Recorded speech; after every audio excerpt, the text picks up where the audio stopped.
grande para mim voltar ao interior do meu Nordeste, voltar a essa cidade tão progressista, tão arejada, que é a nossa querida Feira de Santana.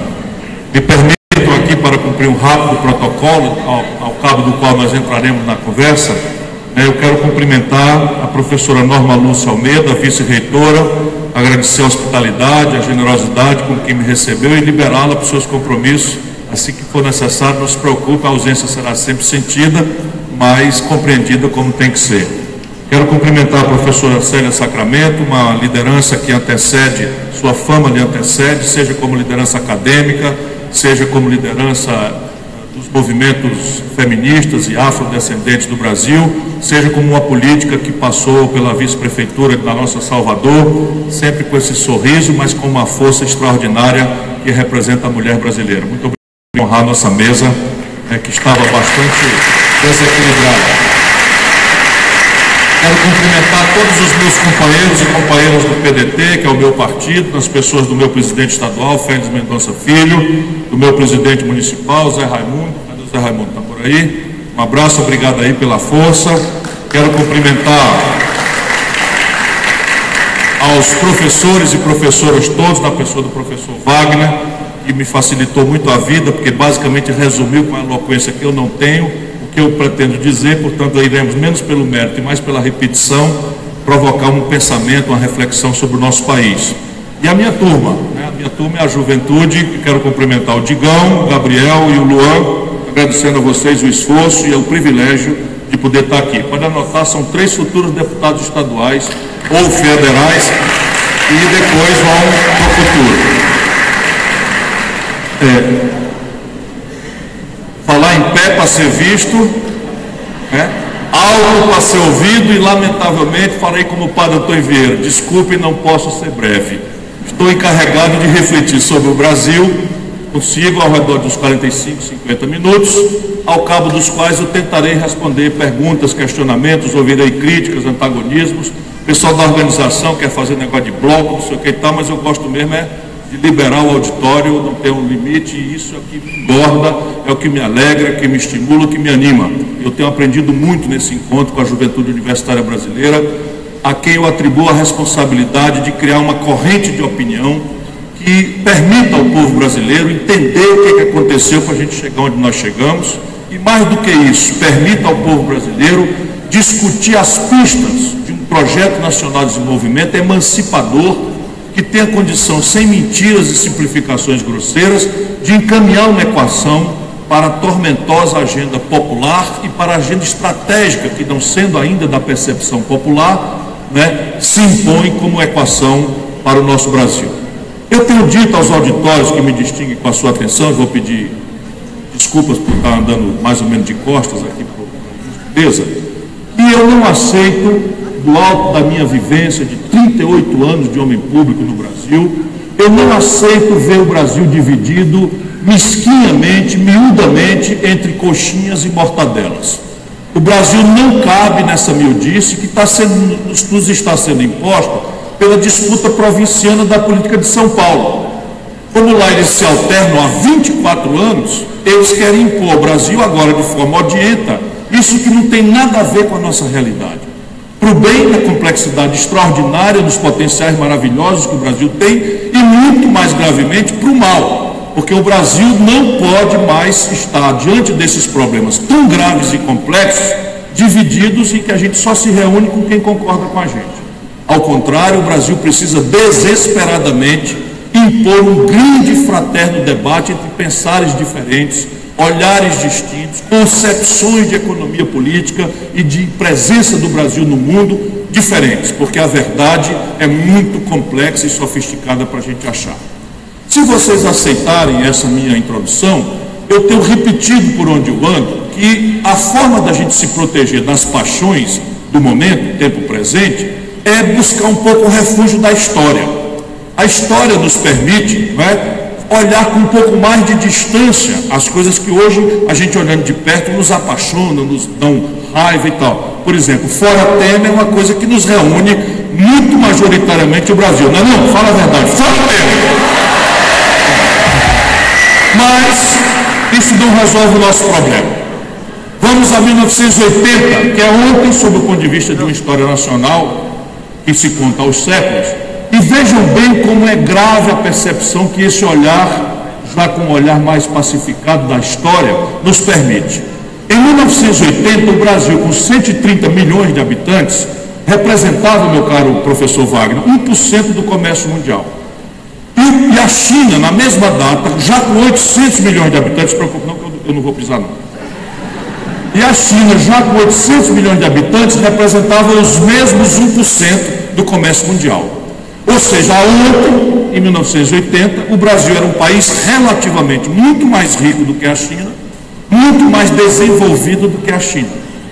O que aconteceu? Hoje, o Brasil representa 1% do comércio mundial, ou seja, atolamos, e a China já representa, nas mesmas vicissitudes, ameaças e oportunidades de um cenário internacional, a China já representa 12,5% do comércio do planeta.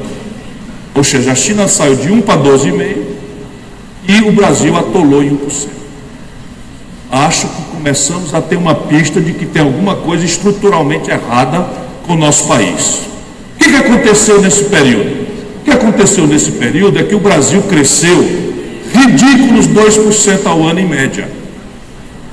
E a gente precisa conversar sobre isso, porque sem crescer o país não gera as oportunidades de emprego, de trabalho. Sem crescer o país não gera arrecadação para financiar sadiamente sua educação, sua saúde, sua segurança pública. E o país, nesses anos todos, cresceu pífios 2% ao ano, em média. Se nós crescemos no mesmo período da população a uma razão média de 1,7%, acontece então que o Brasil está crescendo por cabeça, já com as distorções de apropriação de renda e de concentração selvagens que há no Brasil, nós estamos crescendo a renda por cabeça esses últimos 40 anos 0,4%. Evidentemente que dá para ver, não interessa a ideologia, a paixão, a mitologia, com que se quer simplificar grosseiramente a percepção das coisas, é o plano da realidade, a observação empírica. Se a China cresce 12 vezes o que o Brasil em média cresce, quem está certo é a China ou o Brasil? É evidente que eu não estou falando aqui de transplante institucional, isso não existe. A institucionalidade chinesa é absolutamente exótica, não é copiável, e nós estamos obrigados a desenhar nossa própria institucionalidade. Mas eu estou começando a indiciar, que é onde o debate deve acontecer, o marco de economia política. E aí, se a diversidade institucional do mundo é completamente variada, o marco de economia política é muito apertado. Tirante uma Coreia do Norte, que ainda pratica o socialismo real, né, de propriedade 100% estatal dos meios de produção, e nenhuma experiência liberal real na história da humanidade, nós vamos encontrar aí nuances de uma economia política em que aparece um Estado mais ou menos explicitamente presente na economia, em associação com um empresariado mais ou menos protagonista e convergente, e uma universidade instantaneamente, ou um saber, uma educação, um aparato técnico-científico, instantaneamente comprometido em produzir as soluções técnico-científicas do desafio do desenvolvimento e da superação das sequelas do atraso e da pobreza. Pois bem, o que acontece com o Brasil? Por que isso aconteceu? O professor Wagner já indiciou aqui com o brilho do resumo, e eu vou ser um pouco mais explícito por generosidade da organização. O Brasil que temos aí fora, sustento para discutir, não é propriamente uma obra caótica do acaso, como às vezes a gente supõe. O Brasil não é consequência de um espontaneísmo individualista brilhante por um lado, absolutamente atrasado por outro. Isso tudo é verdade, mas isso tudo acontece dentro de uma moldura, e que o Brasil que temos aí fora, para o bem e para o mal, penso eu, para a discussão, é consequência de um conjunto de arranjos institucionais que nós elaboramos para sustentar um projeto nacional de desenvolvimento. E a ideia aqui básica, para dar uma pista, foi a tropicalização, uma expressão gaiata minha, né? Foi a tropicalização de um modo de economia política que foi mais ou menos sistematizado por um lord inglês, um intelectual extraordinário, chamado John Maynard Keynes. Eu estou introduzindo isso porque a gente precisa valorizar o saber. Nós precisamos espancar para fora do debate brasileiro a apologia da ignorância. Porque as pessoas, às vezes, não tiveram oportunidade de estudar ou de ter experiência, e, de repente, no Brasil, na política, especialmente, começa-se a fazer a apologia da ignorância.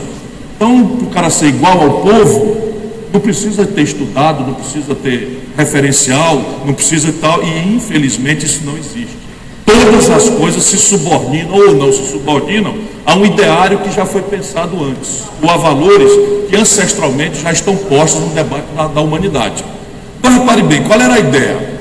O brasileiro, na década de 30, viu como é que os americanos enfrentaram a maior depressão da história do capitalismo global até 2008. Houve uma grande depressão nos Estados Unidos, uma quebra na Bolsa, esterilizaram-se milhões de empregos, uma crise sem tamanho na história mundial até aquela data.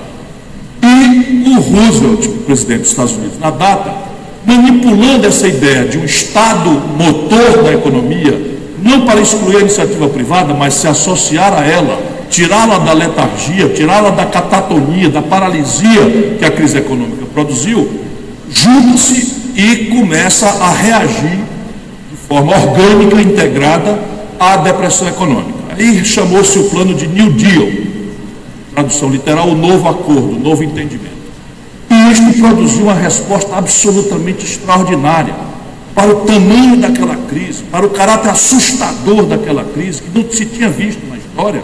Foi muito rápida a saída, foi muito brilhante a saída, e aquilo ficou como um marco muito curioso. O Brasil estava fazendo a Revolução de 30, e é a revolução que moderniza um pouco os nossos costumes políticos, mas basicamente começa a antagonizar um Brasil urbano, comprometido com o ideário mais moderno, em antagonismo amadurecido à oligarquia rural e ao escravismo recém-substituído pela mão de obra migrante explorada de forma absolutamente selvagem, como lá como cá, parte da elite brasileira costuma fazer.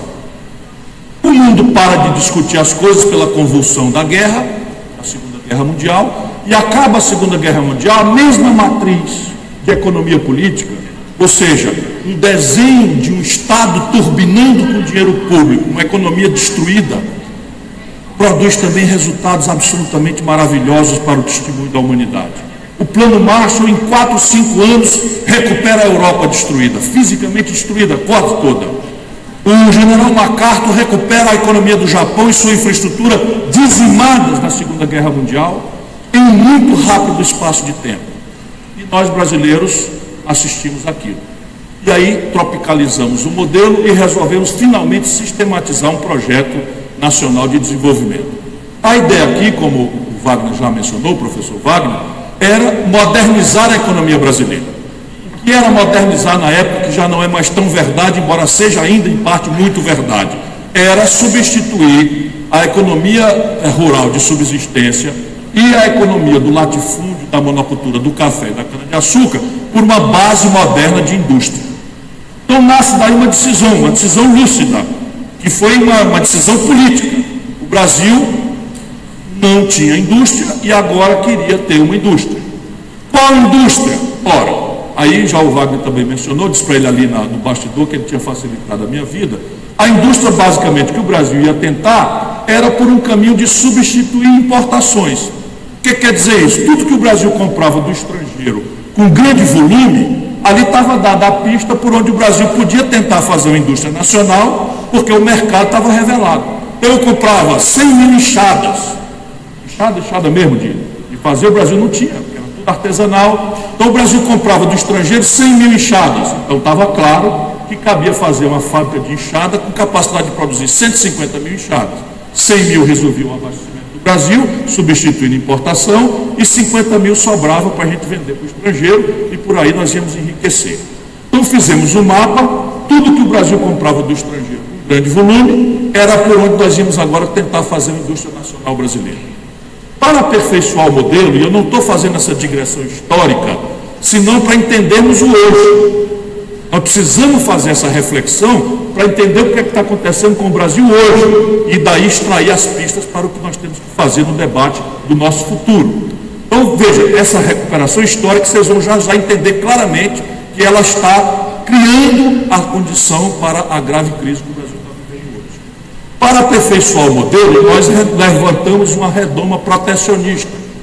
O que é que quer dizer isso? Olha, pensaram do tempo, eu não vou fazer nascer uma indústria no Brasil, pisando no pé do concorrente, porque eu estou já substituindo importação, para essa indústria mal nascente já ser exposta à competição internacional. Não vão deixar. Não vão deixar nascer uma indústria brasileira, porque o mercado sempre é relevante, ele já tem escala, já tem maturidade tecnológica, já tem tal. Então nós levantamos uma grande redoma e fechamos na prática o mercado brasileiro à concorrência internacional, transitoriamente, dizia a intenção da época, enquanto nasce a indústria brasileira. Segunda grande premissa do modelo, para a gente entender o desafio contemporâneo e do futuro do país. De onde vem o dinheiro para pagar esse negócio aí? Nesse tempo, os políticos não gostavam tanto de brincar de Deus, como parecem gostar hoje. Então, tinha essa pergunta. Nós vamos fazer esse negócio importante aí, uma indústria nacional brasileira, isso custa dinheiro. De onde é que vem o dinheiro? Lá, como hoje, o Brasil tinha o que os economistas chamam de um baixíssimo nível de formação bruta de capital. Na prática, com perdão dos economistas aqui, é o que é que sobra entre o que a gente produz e o que a gente consome por ano. É que nem em casa. Como é que a gente progride? Como é que a gente faz um puxadinho melhor, qualifica melhor uma reformazinha em casa? É se a gente conseguir gastar menos do que ganha, guardar um pouquinho para financiar o investimento. Pois bem, na nação funciona assim. E, na época como hoje, os capitais privados eram muito pouquinhos. Lembra que a gente tirava os nossos excedentes na monocultura do café e da cana-de-açúcar. Um pouquinho de gado no Rio Grande do Sul, um pouquinho de cacau na Bahia, mas a relevância mesmo estratégica era essas duas monoculturas. Então, o que é que acontece? Nós não tínhamos o capital privado e o pouquinho que tinha era politicamente muito arisco essa novidade, porque desconfiava, essa conversa é essa, eu que mando no país, eu que dou as cartas, a República Velha era a República da oligarquia, do voto a bico de pena, das mulheres não ter direito de votar, da oligarquia rural, etc, etc, e agora vem uma turma aí, inventando uma burguesia urbana, cheia de ideias, cheia de coisas, de mulher votar, de e tal, não vamos deixar. Então, começam os conflitos graves da política, mas basicamente o capital não existia. O nível de formação bruta de capital de um país não é consequência fatalista do acaso, vale dizer nesse ponto da reflexão, já pensando no futuro. Ao contrário, o nível do que sobra numa nação entre o que nós produzimos e o que consumimos é uma consequência de arranjos institucionais que a política faz ou deixa de fazer. Faz bem feito ou faz mal feito, faz de forma justa e progressiva ou não faz, ou faz de forma injusta e regressiva. Ou seja, é o modo como você organiza o seu sistema de tributos, é o modo como você organiza o seu sistema de poupança de longo prazo, que é o patrimônio previdenciário, é o modo como você desenha e regula o seu mercado de capitais, modernamente é o modo se você tem ou não capital de alto risco, que chama-se em inglês venture capital, para financiar empreendedores jovens de alta inovação e de alto risco, mas que têm alto potencial, e o Brasil não tem nada disso. Então vamos começando a entender que o nível de formação bruta de capital do Brasil na data era muito precário, então o projeto ia fracassar. Nasce daí, para entendermos o drama contemporâneo, a ideia da gente construir um atalho.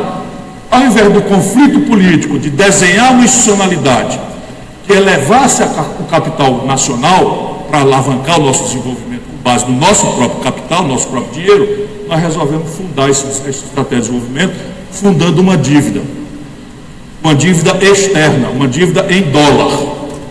E aí, para absorver um pouco os idealizadores do modelo na data, não parecia ser propriamente uma grande imprudência, porque o capital financeiro naquela data, ao longo de praticamente 3 décadas, os anos 50, 60 e 70, era um capital financeiro de muito longo prazo, de custo muito barato. Eu levantei nesse período que eu passei na Universidade dos Estados Unidos, e é impressionante. Os empresários que aqui eventualmente estejam presentes seguram o queixo, né? Mas o Brasil passou 30 anos tomando dinheiro emprestado assim, 3 anos de carência, ou seja, eu tomo dinheiro emprestado hoje e tenho 3 anos para começar a pagar emprestações. Eu tinha 12 anos de prazo médio para pagar emprestações do dinheiro que eu tinha emprestado hoje, e o juro médio, segura o queixo, 3% ao ano. Só para vocês terem uma ideia, quando vocês usam o cartão de crédito ou cheque especial, quem pode, está pagando 400% em média de juro por ano. O Brasil tomava dinheiro emprestado a 3% de juros ao ano. Então pensaram os do tempo, qual é o erro? Eu tomo $1 bilhão nessa condição, abro a Petrobras, 3 anos depois, quando eu precisasse começar a pagar o faturamento de 1 ou 2 anos da Petrobras, mais do que pagava, porque eu ainda tinha 10 anos para frente para pagar. Então danaram a tomar dinheiro emprestado lá fora e abrir Brás. Petróleo Brás, aço Brás, telefone Brás, eletricidade Brás, estrada Brás, porque tinha que vir a infraestrutura também. E isto começou, e o Brasil, como eu disse, era um país rural, 80% do povo morava no campo. E isto produziu, é muito bom que a gente tenha essa informação, em tempos de depressão coletiva, que a gente está com medo do futuro, a política tem falhado de forma muito grave, especialmente entre os jovens. É muito bom a gente recuperar a história, porque nesse momento da minha reflexão tem um dado.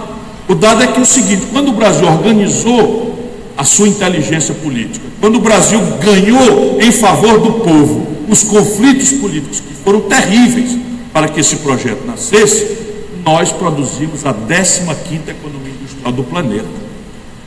Ou seja, não há defeito genético na nação brasileira. Ao contrário, a nação brasileira, esta imensa nação mestiça, sincrética sob o ponto de vista religioso, com um território absolutamente extraordinário, com uma base física e humana que o mundo inteiro admira, produziu o mais sofisticado e veloz experimento de desenvolvimento da história do capitalismo mundial.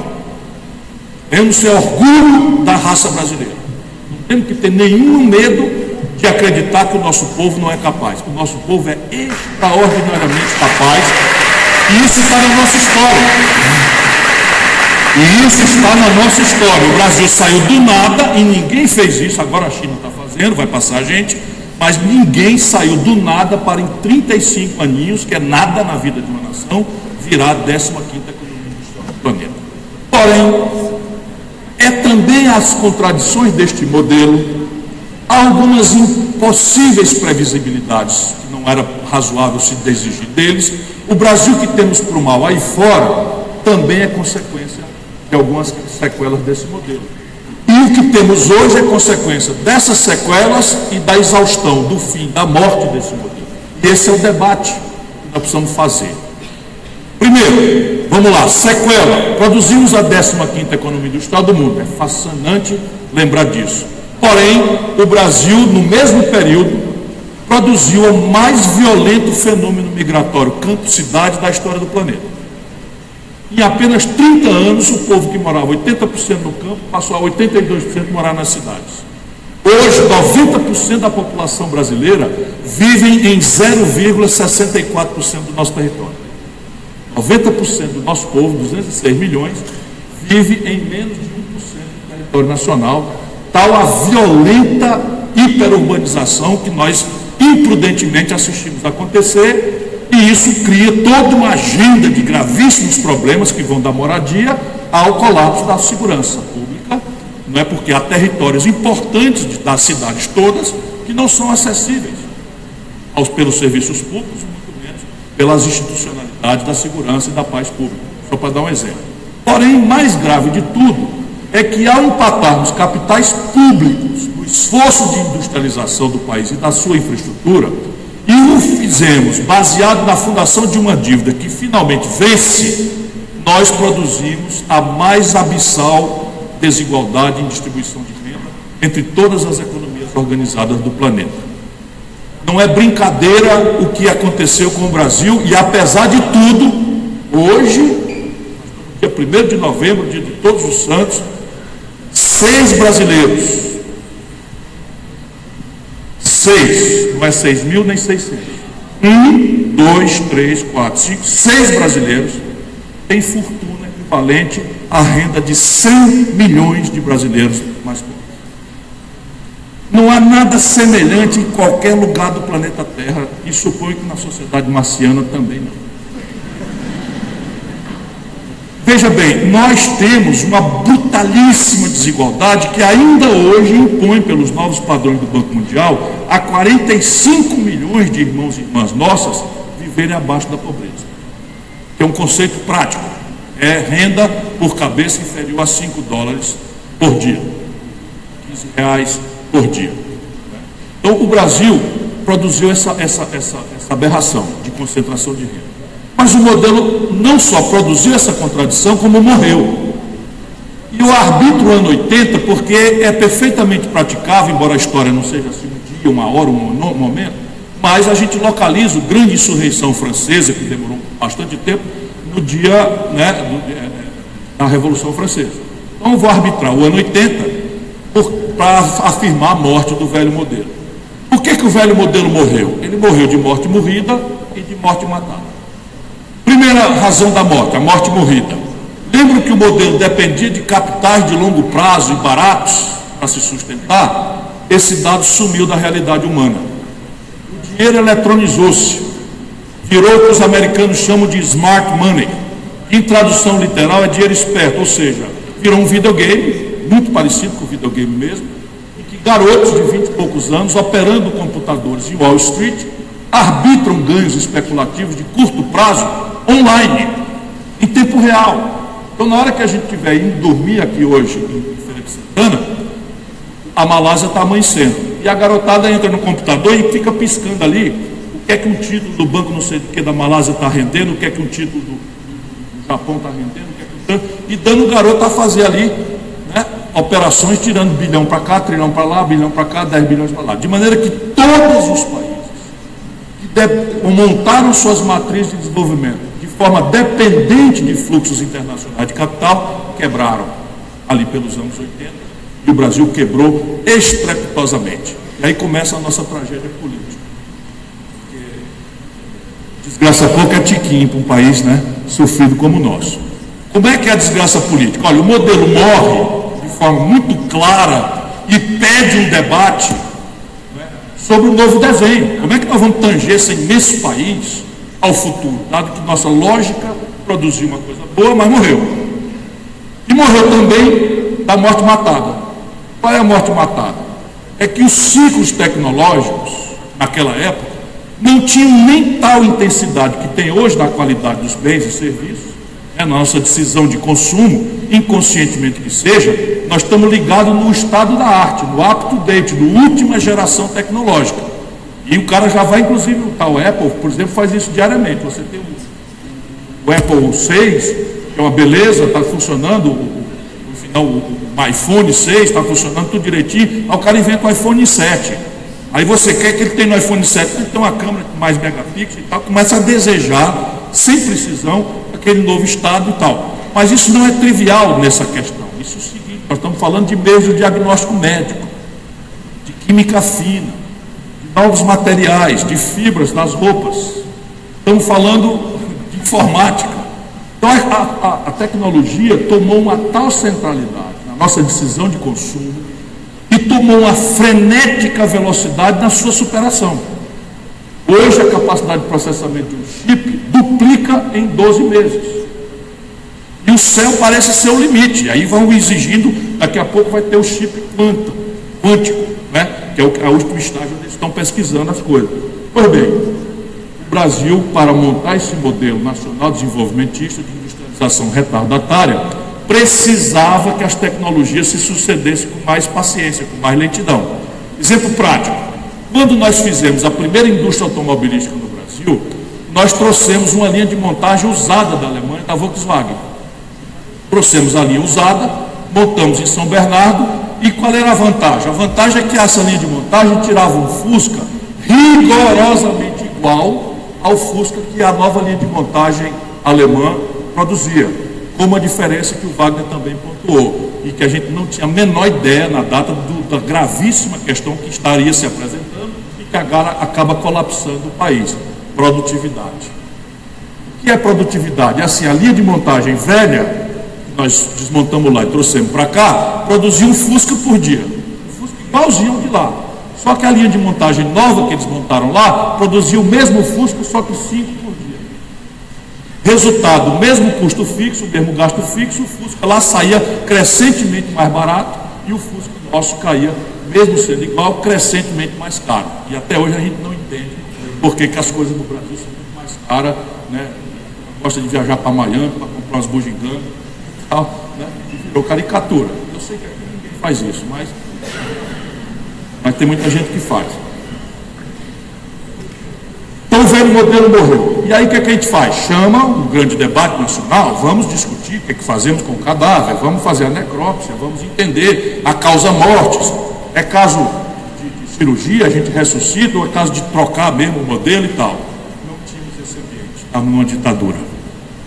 Era o ano 80, o Brasil tinha uma ditadura e toda a oposição política não queria nem saber de dourar a pílula dos militares. Ninguém queria nem saber. Teve uma crise de modelo, o capital mudou de personalidade, dizia. Aquela palavra que começa com F, eu não digo mais. Então, arrebentem-se, se virem, porque dá a democracia de volta, entrega o poder de volta para o povo, que a gente resolve o problema. E isso começa a gerar um cacoete que deforma a elite política contemporânea do Brasil, que é a exacerbação da centralidade do temário institucional e praticamente o apagar de luz sobre o debate de modelo econômico. Então, o que é que aconteceu? Nós não podíamos brigar entre nós, os democratas. Então, nós tornamos muito raso o consenso. E o consenso, para ser raso, tinha que ficar estritamente no temário institucional, que era anistia para trazer os brasileiros expatriados de volta, eleição direta para devolver ao povo o direito de escolher seus governantes e uma constituinte que reinstitucionalizasse o país. A partir daí, se dissolveria o pacto político pela redemocratização e nós abriríamos o debate sobre o futuro da economia política. Então, nós dispersaríamos os liberais, democratas, como Teotônio Vilela, Ulisses Guimarães, Tancredo Neves, Franco Montoro, democrata cristão, todos na luta da democracia, como João Amazonas, o Luiz Carlos Prestes, os comunistas, a outra esquerda, todo mundo estava junto. Funcionou. Isso aqui é muito importante que eu diga também como demonstração para o jovem de que as coisas não são como estão parecendo no Brasil. Nossa geração, eu vou fazer 60 anos essa semana, ganhou todas. Nós, apesar de parecer que o inimigo era muito violento, muito poderoso, matou gente, torturou gente, exilou gente, nós ganhamos todas. Nós não perdemos uma sequer das nossas agendas. Nós acreditamos no milagre da política por razões práticas. Foi ontem isso. Nós confrontamos e vencemos toda a agenda contra. E aí, eu tenho brincado ultimamente, porque a palestra vai ficando pesada, assim, E eu lembro, para quem gosta de teatro, como eu adoro, que existia um grande teatrólogo na velha Grécia chamado Sófocles. Então, o Sófocles escrevia tragédias que ficaram para a história humana. São arquetípicas, é muito difícil você inovar em matéria de tipos, personagens. Quando você assiste a Globo, o Sófocles já fez tudo igual. Aquela Flora, aquela mal citada Flora, por exemplo, pode rir, quem lembra disso? Isso é novo mesmo. A Flora foi feita pela Paris. Pois bem, o Sófocles escreveu, vamos supor que o Sófocles tivesse escrito uma tragédia que diz o seguinte: existe um povo popular maravilhoso, musical, totalmente amorável, que todo mundo adora, moreno, negro, indígena, eles se amam, eles têm uma geografia só o ano inteiro, eles são maravilhosos, mas eles tiveram um problema de uma ditadura pesada. E eles lutaram, e muitos morreram, sofreram, etc, até que eles finalmente acharam um velhinho muito sábio, um velhinho que sabia o que estava acontecendo, um velhinho que estava com todas as pistas corretas do que tinha que fazer, e aí, depois de 25 anos, eles se esforçaram muito e fizeram o velhinho ganhar o poder. No dia da posse do velhinho, ele morreu. Aí o crítico de arte da velha Grécia diz assim: peraí, Sófocles, agora pegou pesado, mas não foi pouco não. Nessa tragédia aí não vai dar para acreditar. Pois bem, aconteceu conosco. Nós achamos o Tancredo Neves, que era um cara que vinha do Getúlio, que ajudou, foi ministro do Getúlio, foi ministro do Jango, foi primeiro-ministro, sabia de tudo que estava acontecendo do modelo econômico, um democrata, intransigente na defesa do povo brasileiro, nacionalista, mais austero, sabia que tudo que precisava fazer. E morre à véspera da posse. E assume um representante do velho regime, com quem nós fizemos um acordo para fazer uma transição sem briga, sem sangue, como é, lamentavelmente, a tradição. Lamentavelmente, eu talvez não devesse ter dito, mas como é uma tradição brasileira. E todos nós, democratas, lá fomos nós proteger o Sarney. Segura as pontas do Sarney, senão ninguém sabe se essa ditadura vai voltar. Resultado prático: nada de debate econômico, nada de debate de modelo, e como o modelo tinha morrido, agora surge um outro sintoma da morte desse modelo: uma luta, uma louca inflação. E aqui cabe a gente denunciar. No Brasil, a inflação não é o que diz a moeda, os manuais de economia do mundo e a realidade empírica do planeta. A inflação nos manuais de economia é uma doença da moeda. E a moeda não é só termo de troca, ela é reserva de valor. Portanto, se existe uma doença compondo o valor da moeda, imediatamente se celebram consensos políticos ou rupturas para esconjurar esta perversão. No Brasil, nós tivemos mais de 20 anos de inflação altíssima. Por quê? Porque os ricos no Brasil, o baronato brasileiro, descobriu um mecanismo de ganhar dinheiro com a inflação, basicamente criando uma moeda protegida da inflação para eles e deixando a moeda corroída pela inflação para a classe média e para o povão. Por isso que nunca se conseguia no Brasil repelar a inflação, porque era uma negociata. É uma coisa assim absolutamente trágica o que o país viveu. Resultado prático, nós passamos aí mais um tempão e agora, de vez de discutir o novo modelo, nós estamos discutindo a nova febre. Porque febre, todo mundo sabe, não é em si uma doença. Febre é um sinal que o corpo manda para a nossa inteligência para avisar que nós estamos infectados. Então você tem uma infecção, o corpo reage e a reação do corpo é um sinal para a nossa inteligência, é a febre. E, mal comparando, a inflação no Brasil era uma febre de uma doença que era a morte do velho modelo. E aí, resultado, nós já dissolvemos o consenso. Naquela data o PT já ficou contra e nós fizemos o real. Nós que vimos lutando juntos 20 anos para democratizar o país, começamos a tratar de economia, já começamos a nos dividir.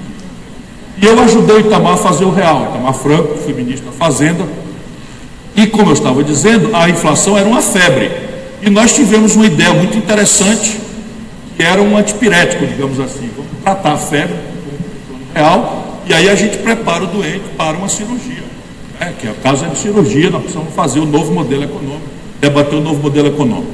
E aí foi tão extraordinário o efeito do nosso antipirético, no plano real, que elegemos o Fernando Henrique, que não se elegia nem deputado federal em São Paulo, e o Fernando Henrique, encantado com a popularidade daquilo, leva o doente para o samba, leva o doente para a farra e esquece que havia ali um problema estratégico grave, que era de levar o doente para a sala de cirurgia. Por que essa popularidade aconteceu? Isso é importante para a gente entender o desafio presente do Brasil e o futuro. Porque a inflação, sendo uma espécie de imposto, sendo uma espécie de tributo regressivo, ela era um mecanismo de transferência de renda do povão e da classe média para os ricos. O Plano Real interrompe em 24 horas, do dia para a noite, essa transferência de renda. Portanto, essa renda é retida pela população. E a população experimenta um conforto instantâneo de poder acessar um padrão de consumo que ela não tinha há 10, 15, 20 anos. E ela desconfia, com toda razão, diga-se bem na verdade, que aquilo é só para ganhar a eleição. Então ela vai em 24 horas em massa ao consumo. E a produção estagnada, porque o Brasil não cresce, como nós conversamos no começo, a produção não acompanha. E aí o país começa a iludir-se num padrão de consumo que nós não produzimos e começamos a gerar um desequilíbrio na conta do país com o estrangeiro, porque nós estamos trazendo crescentemente do estrangeiro aquilo que a gente não foi capaz de gerar como produção no Brasil. E isso gera um desequilíbrio monstruoso na conta do país com o estrangeiro, que leva o país a quebrar, como o Fernando Henrique fez, 3 vezes. 3 vezes o Brasil quebrou, 3 vezes tombou, foi ao Fundo Monetário Internacional e lá se vai se aperfeiçoando a tragédia política. Agora, o mundo está vivenciando o falso consenso de Washington, a ideia vã de que a solução estratégica para o planeta Terra é aplicar o mito neoliberal, que basicamente demite o Estado de qualquer responsabilidade no domínio econômico e põe a crença de todos os destinos, fatos e atos do desenvolvimento na mão do mercado, que jamais foi capaz de fazer desenvolvimento. O mercado é uma coisa absolutamente essencial, ninguém consegue substituir o mercado na proeza de alocar recursos com eficiência, portanto a iniciativa privada é uma ferramenta muito boa, muito importante, coadjuvante do desenvolvimento, indispensável. Porém, desenvolvimento é outro assunto que o mercado não sabe fazer. E nem é exigível que ele faça, porque a lógica do mercado é replicar de forma ótima os seus recursos. Portanto, ele tende à concentração, ele tende à inequidade e ele tende a ciclos de ruptura e de descontinuidade, como está demonstrado na história da humanidade, e a última vez foi em 2008. Mas nós, com casca e tudo, fomos obrigados a engolir o receituário, porque o FMI, a faca no pescoço do senhor Fernando Henrique, que quebrou o país, impunha esse ideário. E aí, quebrado o Brasil, dá-se passagem ao Lula. Como é que um país quebra? Dado que o Brasil, o país é uma instituição permanente, ele não vai sumir, ele não vai fechar as portas. Como é que é o sintoma de um país quebrar? Ele se dá esse sintoma, vou simplificar aqui, na taxa de câmbio. E aí isso, parecendo ser um assunto técnico, chato, é um assunto que precisa muito que a gente ajude o nosso povo a entender. Por quê? Porque nós aprendemos no plano real que congelamento, tabelamento, não funciona. Nunca deu certo em lugar nenhum do mundo. O que é que funciona? Nós aprendemos com o plano real. Existe um preço relativo na economia que mexe instantaneamente ou um pouco mais demoradamente em todos os outros preços, que é quantos reais eu preciso para pagar um dólar. E aí, vamos entender? Vamos, é fácil, vocês vão ajudar o povo a entender. A gente não compra dólar, é verdade, o povão não compra dólar, mas o povão, tenho repetido por aí fora, come pão e come pizza se calhar no domingo. Pão e pizza é trigo.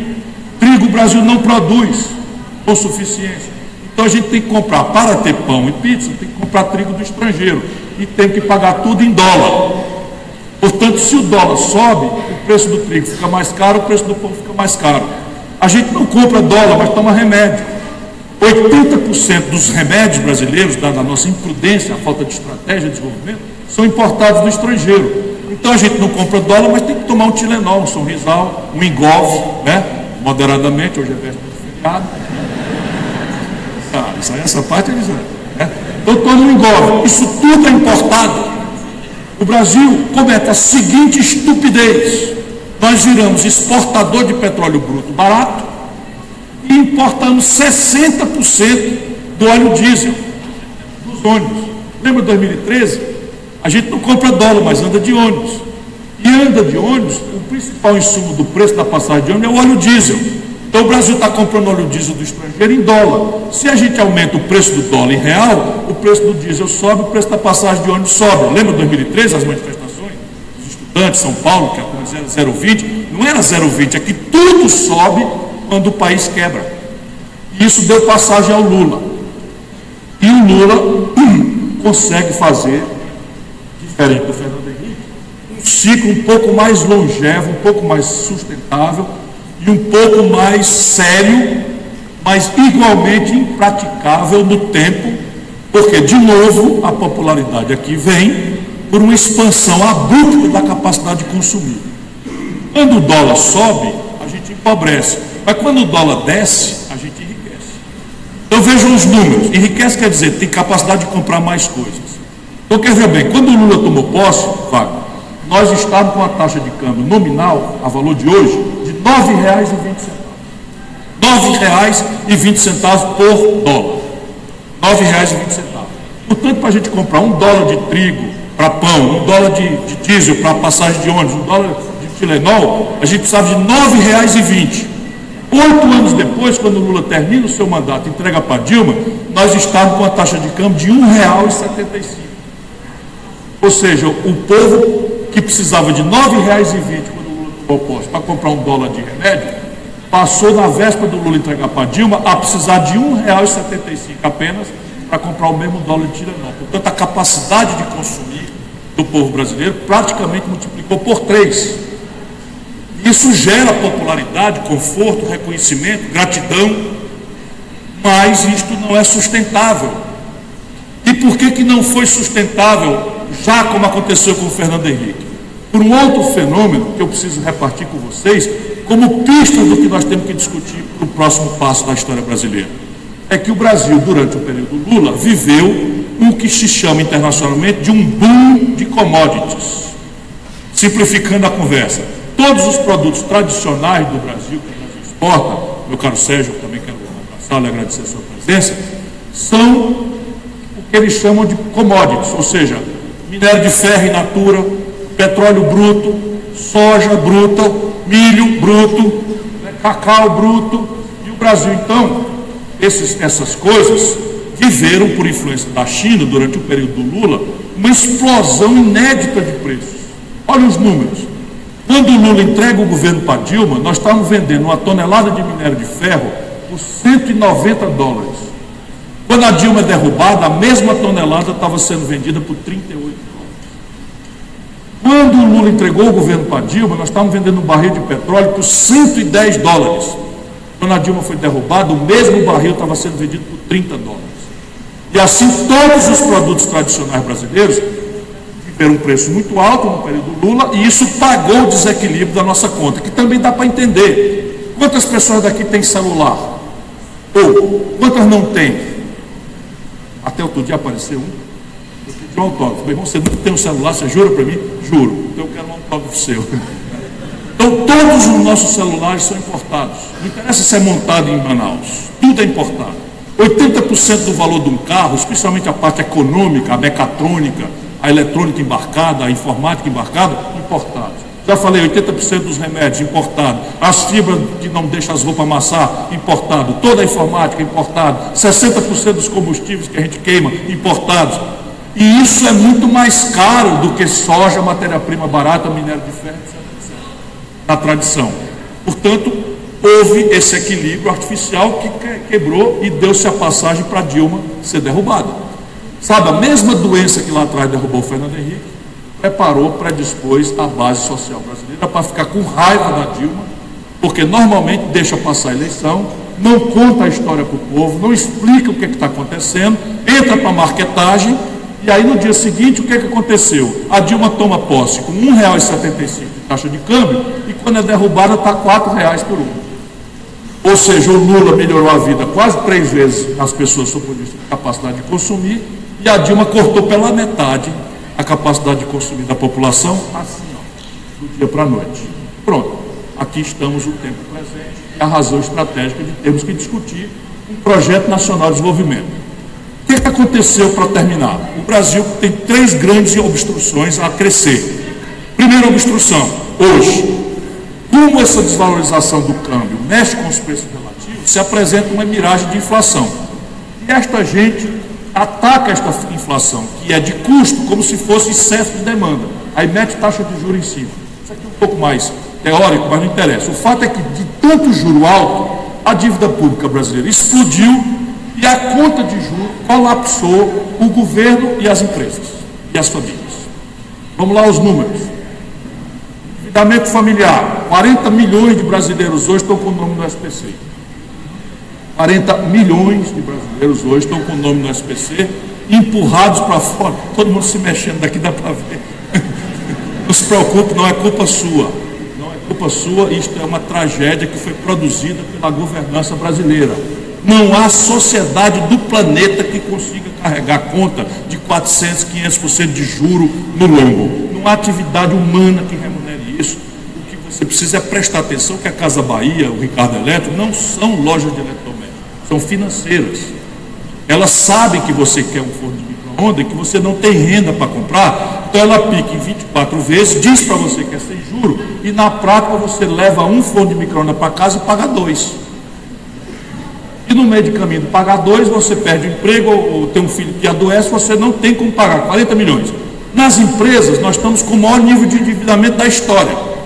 Hoje, nenhuma empresa nacional brasileira de capital aberto, que a gente conhece os balanços, fez caixa no último semestre, sequer para honrar o papagaio vencido dos bancos. Então o país está proibido de... E o mercado não tem solução para isso, porque não há experiência internacional equivalente. É preciso ter uma dinâmica aí, em que o Estado Nacional Brasileiro se associe com ferramentas absolutamente sérias para consolidar esses passivos. Há caminhos para fazer. Não quero descansar mais do que já fiz, porque me apaixonei pelo auditório. Segundo, o colapso da conta pública. Esse ano, 12 meses para trás, de hoje, outubro a outubro, novembro a novembro, nós estamos com um buraco nas contas do Brasil, entre o que arrecada e o que paga, de 179 bilhões de reais. Nunca houve nada parecido. Vocês não têm ideia do que é que significa 179 bilhões de reais, mas eu vou dizer que vamos vencer da dívida brasileira esse ano 486 bilhões de reais.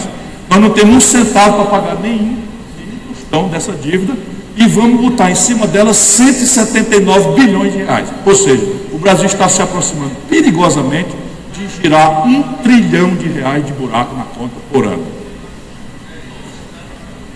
Isso não tem reforma fiscal que resolva. Não há nenhum sistema que resolva esse problema se o país não voltar a crescer de forma expressiva. E, por fim, qualquer crescimento está proibido, porque, já expliquei, por isso que eu demorei um pouco mais no diagnóstico, tudo que a gente crescer um pouquinho, como vai acontecer ano que vem, na margem de recuperação de capacidade instalada ociosa muito precária, nós crescemos 2%, explode a importação. Porque nós abrimos mão de um projeto nacional, tínhamos 30% do PIB tirado da indústria em 1980 e hoje estamos tirando 8% do PIB da indústria, o que significa que o Brasil voltou ao que éramos em 1910, em matéria de produção industrial que agrega valor, que paga imposto, que paga salários decentes.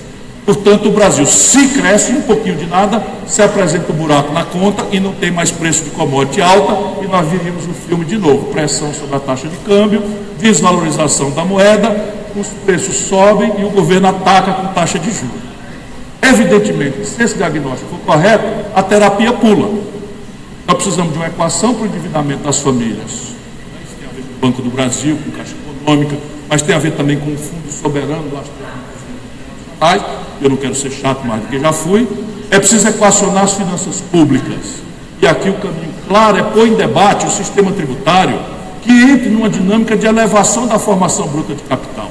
Para a gente encerrar a ilusão de que nós vamos ser salvos da nossa incompetência política pelos estrangeiros. Nunca houve isso na história da humanidade. Portanto, é preciso agora entrar numa dinâmica institucional, política, que conserte o capital brasileiro para que a gente sustente o novo projeto com base no nosso própria poupança. Isso tem a ver com o sistema tributário que elimine, ou atenue pelo menos, a gravíssima regressividade. Eu estou terminando. No Brasil é assim, a carga tributária sobre os pobres e a classe média é de 42%, a carga nominal. E a carga tributária sobre os ricos é de ridículos 12%. O mundo inteiro, menos o Brasil e a Letônia, cobra impostos sobre lucros e dividendos. Só o Brasil e a Letônia não cobram. Aí os bancos têm um exorbitante lucro e não pagam nada. O mundo inteiro transformou o imposto sobre a tributação sobre herança dos ricos na grande ferramenta de distribuição de renda. No mundo inteiro, o tributo sobre heranças dos ricos está entre 37% e 47% de alíquota. Sabe quanto é na Bahia? 4%. Sabe quanto é no Rio de Janeiro, quebrado? 4%. Sabe quanto é no Rio Grande do Sul, quebrado? 4%. Sabe quanto é no Rio de Janeiro, quebrado? Minas Gerais, quebrado? 4%. O Ceará cobra 8%, que é o teto que a Constituição permite, e não por acaso é o Estado mais sólido financeiramente do país, sendo o Estado paupérrimo do Nordeste brasileiro. O que eu estou fazendo como exemplo é de que o Brasil tem margem para corrigir. E por fim, e termino, o Brasil, sem desmerecer as grandes atividades novas da economia do crescimento, dos serviços, etc., o Brasil não pode abrir mão de uma dinâmica central desse projeto de reindustrialização. E, de novo, Deus sendo brasileiro, é dos poucos países do mundo que tem a grana, a institucionalidade e a expertise tecnológica, mesmo num dos 4 grandes complexos, que estão trazidos aqui como um mero exemplo, porque são os maiores responsáveis pelos nossos desequilíbrios com o estrangeiro. Complexo industrial do petróleo e gás. A pergunta é simples: faz sentido a gente seguir exportando petróleo bruto barato e importando diesel, querosene, gasolina do estrangeiro em dólar? Não faz sentido nenhum. Quem tem camaçari como vocês têm, sabe melhor do que o resto do Brasil que não tem refino. E as Petrobras sabe fazer. O dinheiro para isso é possível ser feito numa puxada de capital da Petrobras, com debêntures conversíveis em ação, detalhes dessas coisas. E eu não estou falando aqui só de refino, estou falando da indústria 4.0, de polímeros, novos materiais, que é tudo derivado de uma petroquímica avançada. Segundo, o nosso país, esse ano, vai comprar do estrangeiro só a União Federal. Eu não tenho dado dos estados e municípios, tem na iniciativa privada. Só a União Federal vai comprar do estrangeiro 17 bilhões de dólares do complexo industrial da saúde. Sabe, prótese, cadeira de roda, bengala, cama de hospital, fármacos, químicos, meios de diagnóstico médico, etc. Não há nenhuma razão para você não encostar nas universidades e criar pela compra governamental, com incubadora de empresa, uma nova dinâmica pesquisadores jovens, talentosos da Universidade Brasileira, que deixariam de esperar o emprego e passariam a ser empreendedores, fazendo com que o Brasil produzisse o máximo possível. Aí tem questão de engenharia reversa, tecnologia, nós temos como fazer. A agropecuária mais agressivamente competitiva do mundo, Luiz Eduardo Magalhães aqui está escoando soja de altíssima linhagem por uma estrutura absolutamente precária, mas isso é o Brasil. Nós temos a agropecuária mais agressivamente competitiva do mundo. Pois bem, 40% da nossa produção rural importa os seus custos. Ou seja, 40% dos custos da agricultura e pecuária brasileira são importados do estrangeiro. Fertilizante, agrotóxico, defensivo agrícola, implementos agrícolas, tudo isso é importado do estrangeiro. E, por fim, o complexo industrial da defesa. Aqui é um pouco mais sofisticado, mas o Brasil está gastando 2 dezenas de bilhões de reais em material industrial para nossas forças armadas. Desde veículos blindados, passando por foguetes e milícias e munição, crescentemente tudo isso importado. E o mundo inteiro usa esta despesa que tem que ser feita por questão de defesa para fazer a dinâmica do processamento industrial de alta linhagem. Nós estamos falando aqui de satélite, propulsão nuclear, foguete. E isso exige, naturalmente, uma relação internacional diferente dessa submissão que nós estamos e exige um projeto nacional de desenvolvimento que tenha força do povo. Mas isso é a outra etapa do nosso debate. Muito obrigado por sua atenção.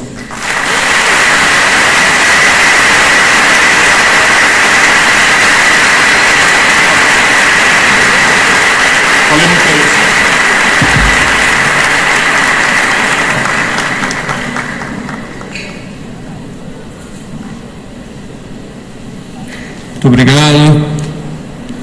Agradecer principalmente ao palestrante Ciro Gomes, mas também a cada um e a cada uma de vocês que está aqui hoje, aos estudantes, aos professores, às professoras que vieram hoje prestigiar o evento e participar. Também agradecer à organização na pessoa dos estudantes, de Rafael Tavares, de Engenharia Civil, Bruno Sodré, de Engenharia Civil, Luan Fernandes, de Engenharia Civil, Iverson Tosta, de Ciências Contábeis, Matias Oliveiras, de Engenharia Civil, Rodolfo Oliveira, Ciências Contábeis, Gabriel Dias, Ciências Contábeis, João Paulo Barreto, estudante de Direito, Paulo Roberto Freitas, Engenharia Civil, Manuel Alves, Letras Vernáculas, Diego Pimentel, Direito, João Pedro Vasconcelos, Administração, e Ian Cassanto, Direito. Muito obrigado aos organizadores. Lembrando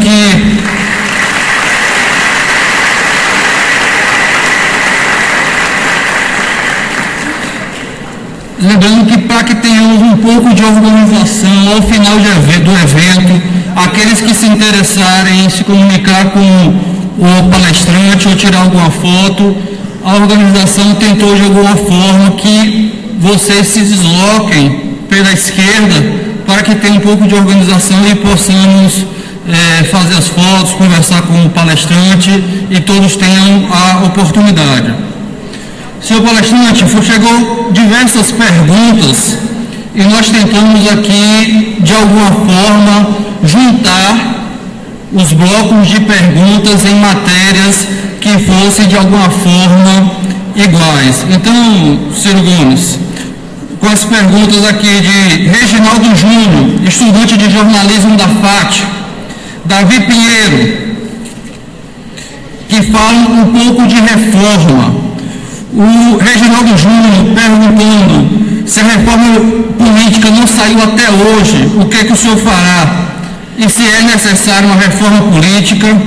Ciro Gomes, o Davi Pinheiro pergunta o que você acha da reforma trabalhista e de que forma ela pode impactar no poder de compra da sociedade. E também uma pergunta sobre, em 2008 o governo Lula enviou a proposta de reforma agrária para o Congresso. Como o senhor vai lidar com isso e se o senhor é favorável a essa reforma agrária? Aí ele se livrou de 10 perguntas e eu fico encarregado de responder. Bom, vamos lá. O Brasil, nós não devemos ter medo, por mais fraude e malversação que haja ao redor do assunto, do tema reformas. Há muita malversação, há muita desonestidade, há muita defesa intolerável de privilégios, há muito retrocesso em algumas questões que nos levam de volta ao século XIX, mas a nossa atitude não deve ser ter medo das reformas. As instituições brasileiras estão falhando. Se nós não crescemos, se nós temos 13 milhões e 400 mil desempregados, se nós temos 10 milhões de brasileiros ou mais empurrados para a informalidade, se nós nos últimos 12 meses tivemos 61 mil homicídios, quase todos jovens, quase todos negros, quase todos pobres das periferias do Brasil, nós não temos que ter medo de convocar um amplo e generoso debate sobre reformas. Isto dito, o que está andando aí não tem nada a ver com reforma. O que está andando aí parte de uma premissa grosseiramente equivocada que não encontra nem literatura, nem precedente internacional empiricamente observável, que é a ideia retórica de que nós temos que promover uma austeridade fiscal a qualquer custo, preço ou contradição, especialmente a contradição de manter privilégios e ferir interesses das populações mais frágeis, porque isto fará com que o mercado restaure a sua confiança no Brasil.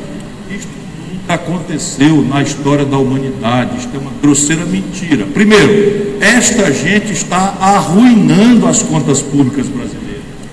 Como eu disse a vocês, nos últimos 12 meses, o déficit nunca houve igual, são 179 bilhões de reais de déficit primário, e com uma taxa de juros que não se explica no momento em que a taxa de juros internacional é negativa há 8 anos, e os indicadores de inflação no Brasil estão deflacionando, ou seja, nós estamos reduzindo o preço no Brasil, e essa gente mantém uma taxa de juros que, em operações compromissadas do Banco Central, que é a nova molecagem, eles usam esses termos para o povo não saber, estão emprestados, vamos dizer, o governo brasileiro está entregando para os bancos 1.184 bilhões de reais, ou seja, 26% da dívida pública brasileira, a juros que consta estão em 20%.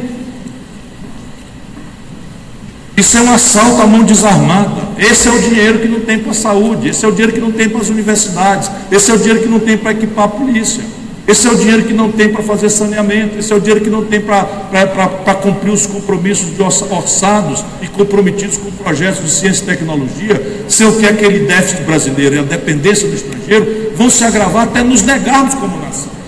E é do que se trata, não tem exagero nenhum.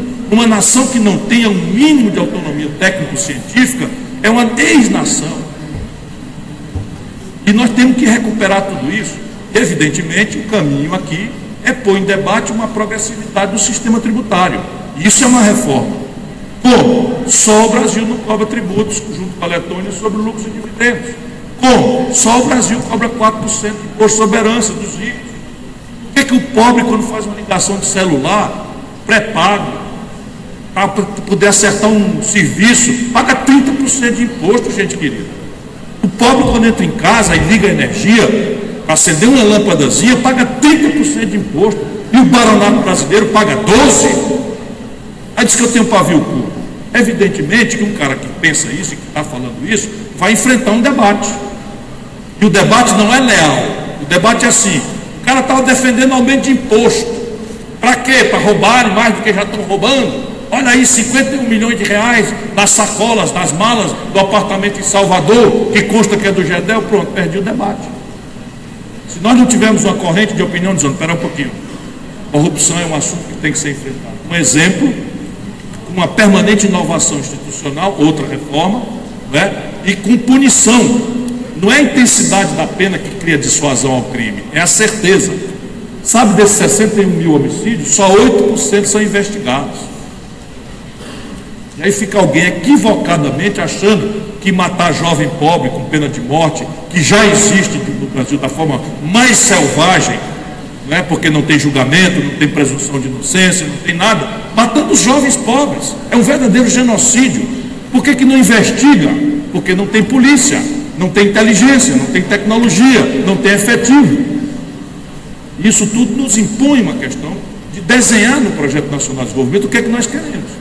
Previdência, então, reforma trabalhista. Nós não temos que ter medo. O mundo está mudando, uma grande efervescência. Há 1000 modalidades de trabalho que a nossa legislação antiga não conhece. O teletrabalho, o trabalho doméstico, feito remotamente pelo computador, há uma série de coisas que não temos que ter medo de trazer para a regulação. Não é disso que estão falando. Esses canalhas colocaram numa reforma que mulheres grávidas podem ser alocadas em ambiente insalubre. Isso é um defunto do século XIX, que como um zumbi está saindo da cadeia, está saindo da sepultura. Nós temos que dar um tiro na testa desse mundo e enterrar de uma vez por todas. Nenhuma reforma trabalhista pode introduzir insegurança jurídica e, pior, insegurança econômica no mundo do trabalho. A Alemanha não é a economia mais competitiva do mundo, como o Wagner chamou aqui, porque avilta trabalho. Ao contrário, é o maior custo por hora trabalhada do planeta. Só que a Alemanha tem a maior produtividade do planeta e permanece insistentemente ganhando produtividade, inovando, apostando em ciência, em tecnologia, em padrões novos, de uma pedagogia emancipadora, da decoreba enciclopedista rasa com que a gente insulta a inteligência da juventude do país. Portanto, reformar é preciso, mas isso que está aí é uma selvageria, que tem por basicamente a seguinte lógica: o juro alto destrói o tecido produtivo do Brasil, mas o cidadão empresário, ao na pessoa física extrair qualquer dinheiro e hospedar no juro alto, ele fica criptoconservador, é esquizofrênico, ele sabe que está perdendo na roça, na indústria, no serviço, mas ao tirar qualquer dinheiro e botar no banco, ele ganha uma fortuna. E aí ele quer conservar essa contradição e estressar os outros custos da competitividade sistêmica dele, a saber, o custo do trabalho, o custo previdenciário e o custo tributário. Por isso que essa gente está defendendo esse conjunto de reformas. Evidentemente, o sistema tributário brasileiro é hostil a quem produz, porque ao não cobrarmos tributação sobre lucros e dividendos, que é o que o mundo inteiro faz, a gente cobra no faturamento. E aí a gente pega a empresa que está mal e a gente acaba de matar, tributando. E a empresa que está muito bem, a gente não tributa no resultado. Então é preciso tirar os tributos sobre faturamento, associar o Estado à vocação empreendedora do brasileiro e concentrar os tributos sobre o resultado patrimonial e de fluxo. Isso é o que o mundo inteiro faz. Por isso que o debate no Brasil, a gente tem uma certa força moral, porque nós não vamos falar o seguinte: o que é? República Bolivariana dos Estados Unidos? O camarada Donald Trump é um perigoso comunista, ele, o Kim Il-jong da Coreia do Norte? Claro que não é. Enfim, nós temos os precedentes internacionais. Reforma da Previdência, precisa fazer. Porém, isto que está aí não é nada, não reforma coisa nenhuma. Só para vocês terem uma ideia, o déficit nominal primário brasileiro este ano, primário, volto a dizer, nos 12 meses, 179 bilhões de reais. Toda esta amargura perversa, injusta, impraticável, que impõe a um professor trabalhar 49 anos para implementar o direito à aposentadoria integral. Me diga, pelo amor de Deus, qual é o lugar do mundo, e a Zâmbia vale, o Congo vale, que impõe a um professor trabalhar 49 anos para ter direito à aposentadoria integral.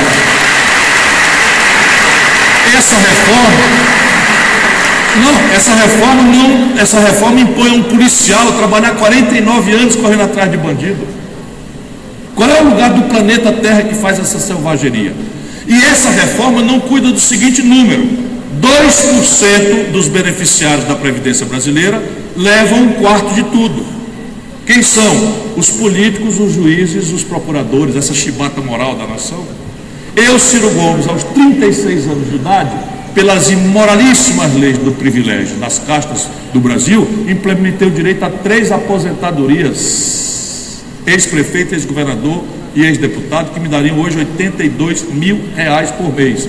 Ando contando essa história agora só porque quero ter moral, coerência para dizer por que eu estou esculhambando esse tipo de proposta. Eu nunca aceitei receber. E não é hoje não, eu tinha 36 anos, não tenho empresa, não tenho sócio, não tenho TV, não tenho rádio, não sou sócio de ninguém, vivo, enfim, muito bem, mas sem depender de nenhuma empresa. De novo, essa reforma desconsidera o Brasil e impõe ao trabalhador rural do semiárido da Bahia a idade mínima de 65 anos, que ele não atingirá jamais.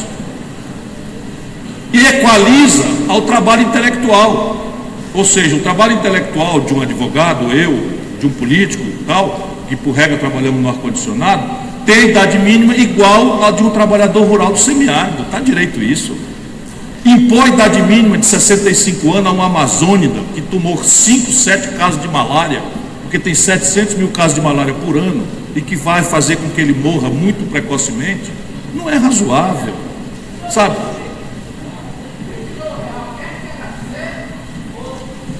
Não entendi.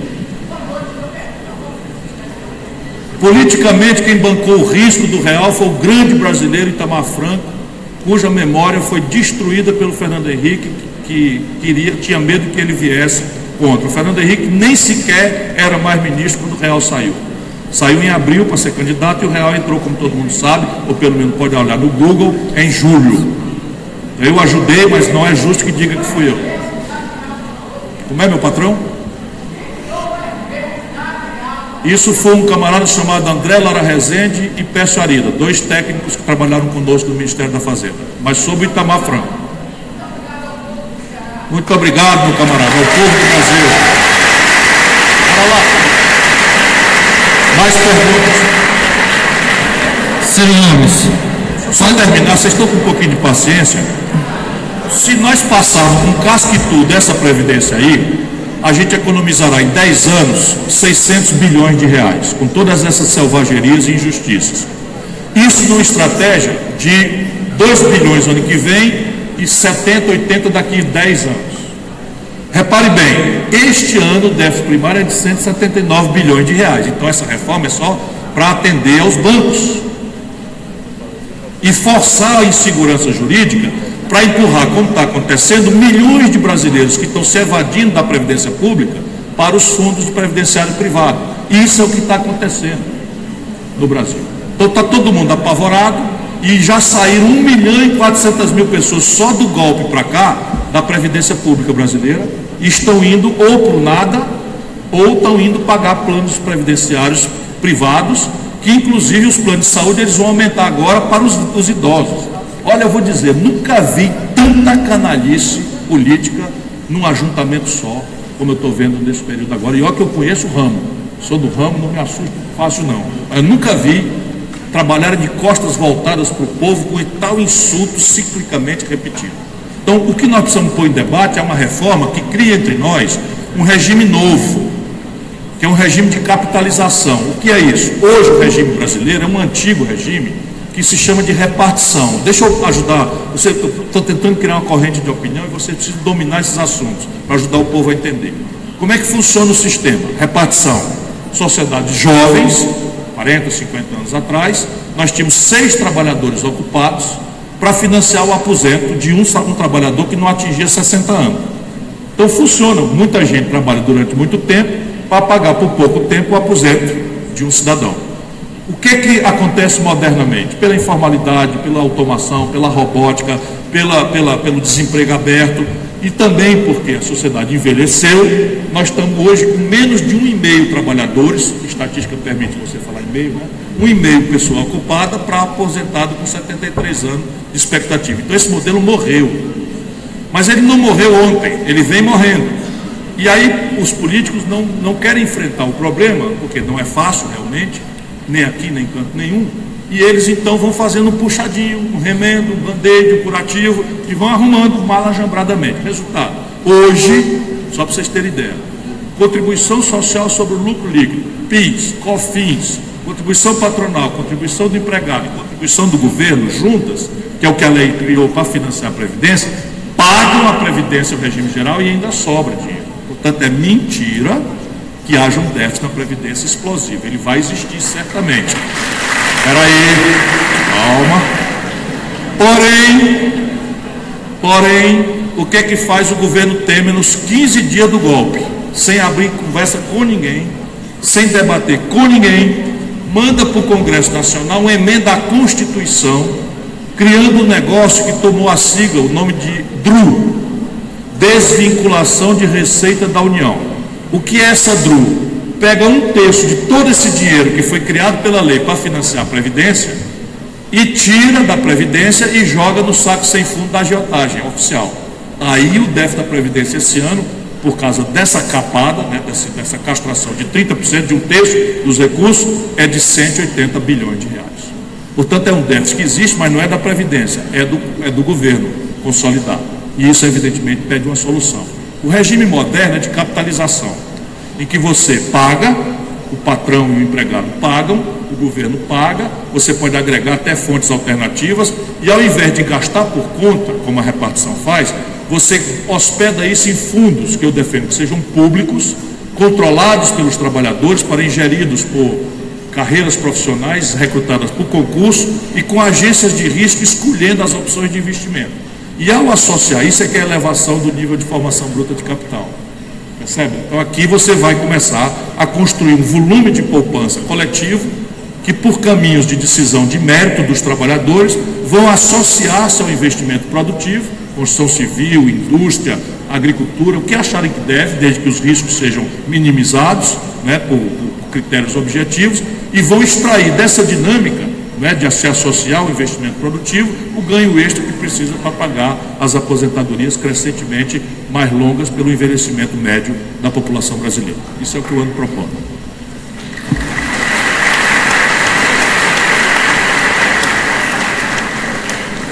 Senhor, duas perguntas se complementam que certamente é muito cara a esse auditório sobre educação. Primeira pergunta, ambas estão sem assinatura. Quais as medidas efetivas tomadas por você para que o Ceará seja referência em educação pública? E a segunda é, como a universidade pública pode diversificar suas fontes de receitas e melhorar sua relação com a iniciativa privada? Pois, primeiro, não fui eu, tá? Esse negócio, educação, se você quer ser sério no assunto, exige continuidade, exige coesão política, porque nada acontece no curto prazo que seja sério. Quem vocês viram no debate resolvendo um problema complexo a golpe de frase feita, bandido bom e bandido morto, e educação é prioridade, não sei o que e tal, pode desconfiar que das duas uma, ou é um mentiroso, reles, ou pior, é um despreparado, e isso é tão grave quanto, ou não é tão grave quanto o mentiroso, que o mentiroso lá no Ceará diz que quem mente rouba, e isso eu acho verdadeiro. Mas o que é que aconteceu no Ceará? Nós resolvemos, nós somos uma geração que cresceu muito machucada. Eu fui educado a maior parte da minha vida pessoal na escola pública. Eu, Ciro Gomes, a maior parte da minha educação eu recebi na escola pública. E eu então vi a miséria ali do meu lado. Meu pai, por exemplo, dizia que eu não devia comer merenda escolar, que era uma delícia, porque aquilo devia ser preservado para os pobres. E aí era um exagero do meu pai, porque a merenda era para todo mundo, mas eu ficava com aquela culpa católica, aquele remorso de ser filho de funcionário público, embora educado na escola pública. E eu meti na cabeça que o dia que eu tivesse alguma chance, eu ia fazer uma aposta séria na educação. E eu criei uma equipe de muita gente, mas acredita, é muita gente mesmo.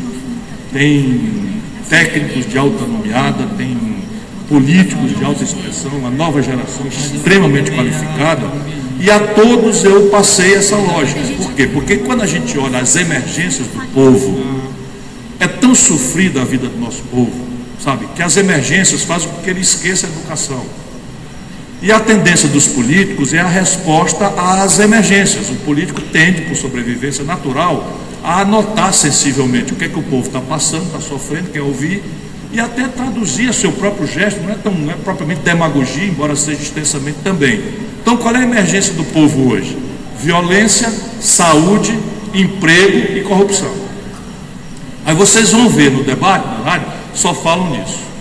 E assim, é quase sempre a marketagem assim: veja a situação, corrupção generalizada, a violência campeando, a saúde maltratando o nosso povo, e é preciso arranjar emprego para o povo trabalhar. O que está aí é o culpado, deixa que eu chuto, bota lá que vai dar tudo certo. É mais ou menos, bota uma musiquinha, faz um slow motion, faz umas coisas ali e tal, e mais ou menos pasteurizamos a campanha. Lá no Ceará nós introduzimos, meio de forma despótica, a ideia de que o povo precisa que nós determinemos, num primeiro momento, que a prioridade mesmo emancipadora para tudo isso, inclusive emprego, violência, saúde, é educação.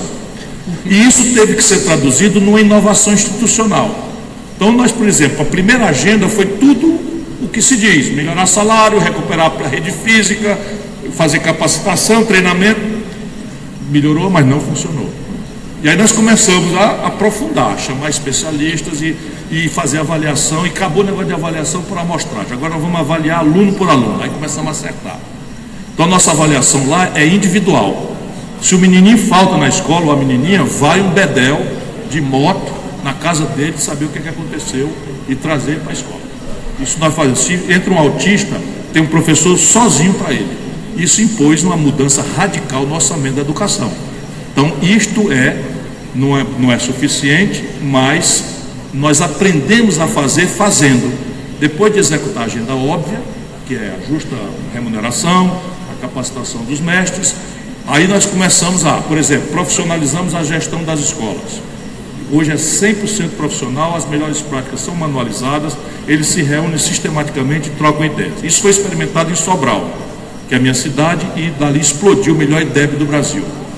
Quando o CID já foi para o governo do estado, nós pegamos essas melhores práticas, manualizamos e introduzimos uma inovação, que é o seguinte: a Constituição obriga que os municípios gastem pelo menos 25% dos seus recursos de orçamento em educação. Nós criamos uma novidade, que é o seguinte: o município que gastar a mais do que o mínimo constitucional entra num critério novo de distribuição do ICMS.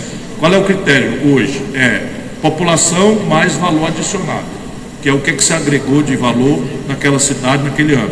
Então nós introduzimos população, valor adicionado, mais o que o município gasta acima do mínimo constitucional, de maneira que o que ele gastar acima, nós botamos 2. Compreende? Então, se o município gastar R$1 acima dos 25%, o Estado dá 2 para ele. E manualizamos o procedimento, orientamos como fazer, e criamos uma grande avaliação de toda a rede, de aluno por aluno.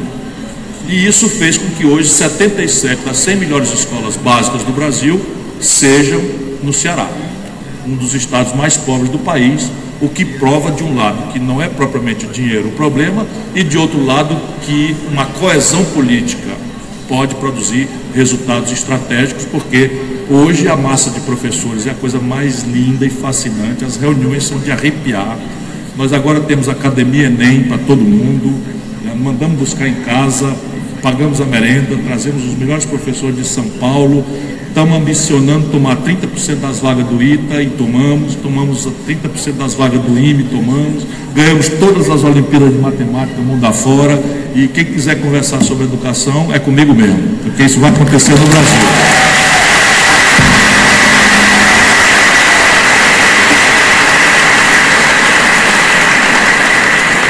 Senhor Gomes, pergunta do Murilo Carvalho Vieira e do Fernando Miller. Afinal de contas, o que é serviço da dívida? Você veio falar aqui no meu ouvido, eu não ouvi. Afinal de contas, o que é serviço da dívida? E o senhor acha possível auditoria da dívida pública? A auditoria está prevista na Constituição, nunca foi cumprida, e eu tenho um compromisso formal e solene de fazer a auditoria cidadã da dívida brasileira. Por quê?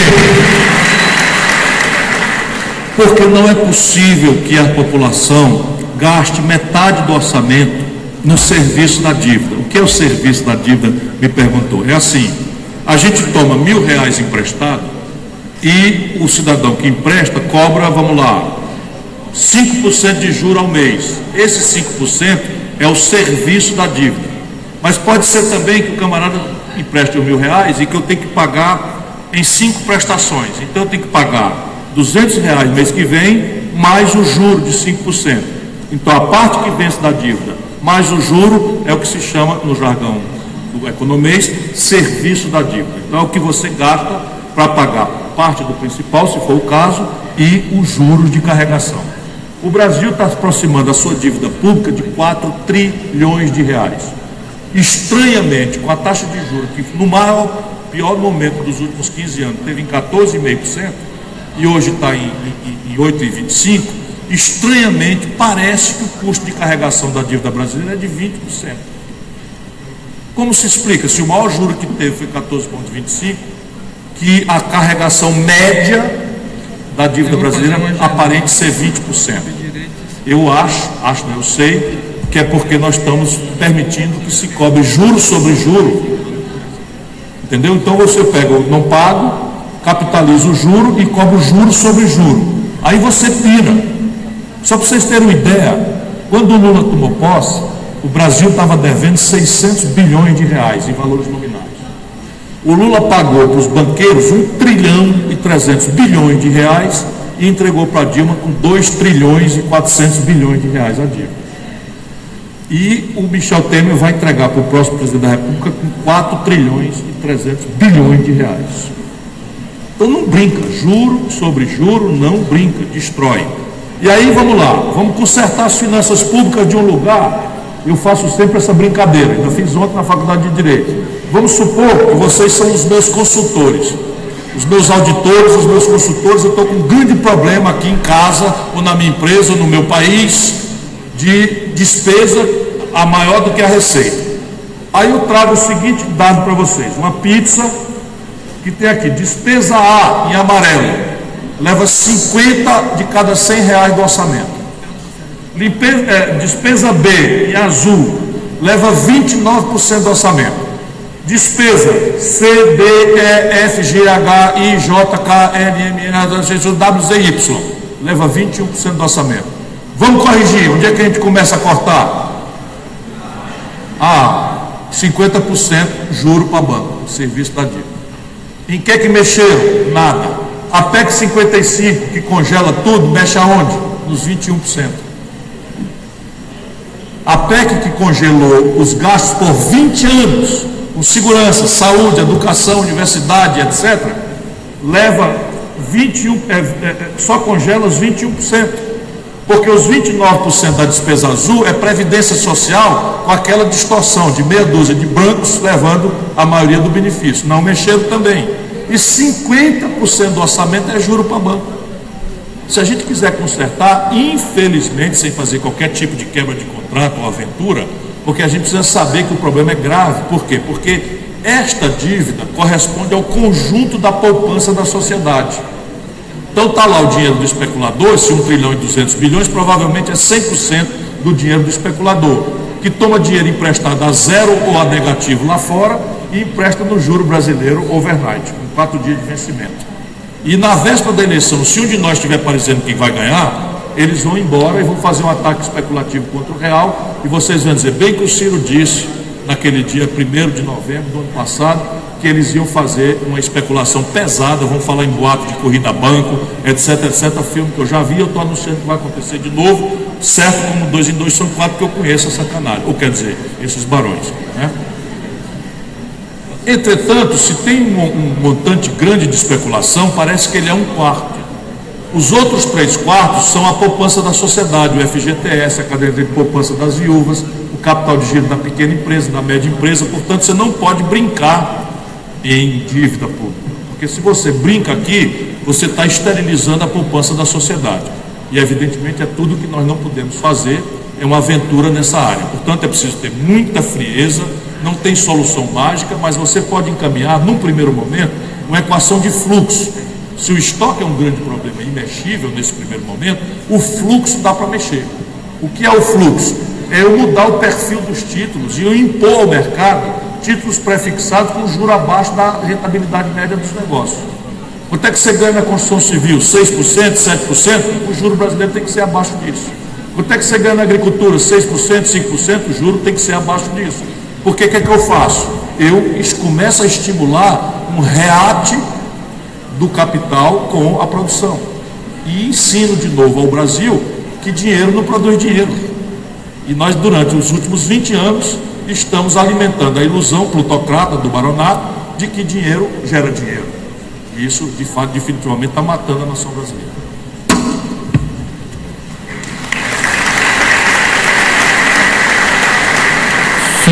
A mesa pediu para fazer a pergunta, professora Célia Sacramento. Boa noite a todos e todas. Está baixo aqui, mas acho que dá para ouvir, né, gente? Até porque eu vou perguntar para o nosso ilustre visitante, professor Ciro Gomes. Quero saudar o nosso deputado Félix Mendonça. Satisfação muito grande, o nosso professor Wagner Alves, meu colega do Departamento de Ciências Sociais Aplicadas, os estudantes, né, Diego Pimentel, Gabriel Dias e satisfação muito grande estar aqui fazendo parte da mesa. Na condição de professora da instituição, eu fico muito feliz, e eu estou aqui há 22 anos, né, de ver que estamos desenvolvendo um trabalho de discussão dos problemas brasileiros no interior do Estado, um interior importante. Mas na condição de contadora, nós estamos defendendo lá no curso de Ciências Contábeis por todo o Brasil uma coisa que está bem clara para a população brasileira. Enquanto não existir transparência, práticas de governança corporativa, não dá para a população brasileira acreditar que tudo vai ser diferente. Então eu gostaria de saber de você quais são as ideias relacionadas à necessidade de práticas de governança corporativa com transparência, controles para a gestão pública. E paralelo a isso, tem uma discussão que tem preocupado muito a população brasileira. Eu posso falar isso na condição de ter sido vice-prefeito da cidade de Salvador durante 4 anos, onde uma das coisas que mais nos preocupa é a questão da falta de oportunidade. Então, a educação é a base, você falou, e a gente gostou muito, mas a oportunidade que não existe para aqueles que procuram, porque o capitalismo ele tem essa vantagem, de viabilizar para aqueles que corram atrás a oportunidade a partir da educação de mudar suas vidas. Porém, existem mecanismos que viabilizam que as pessoas tenham acesso a essa oportunidade. E principalmente a questão racial, né, já que estamos aqui próximo à cidade mais negra fora da África. Então, eu gostaria de saber, né, quais são as visões. E agora, enquanto mulher, representamos 51% da população brasileira, e as políticas públicas, 52% da população brasileira, e as políticas públicas para as mulheres, né, como é que vai ser tratada essa questão? Muito obrigada e boa noite. Minha cara professora Célia, eu lhe agradeço o privilégio das questões. Na questão da transparência da governança corporativa, eu estou estudando experiências de e-government. Eu preciso já uma expressão em português, né? Sei lá, governo virtual fica meio estranho, mas e-government, que a China hoje é o país mais avançado. Eu fui lá agora e basicamente eu estou aprendendo coisas e você o que pode fazer nessa área é absolutamente revolucionário, sob o ponto de vista de democratizar, de dar transparência, de construir controle social verdadeiro, né?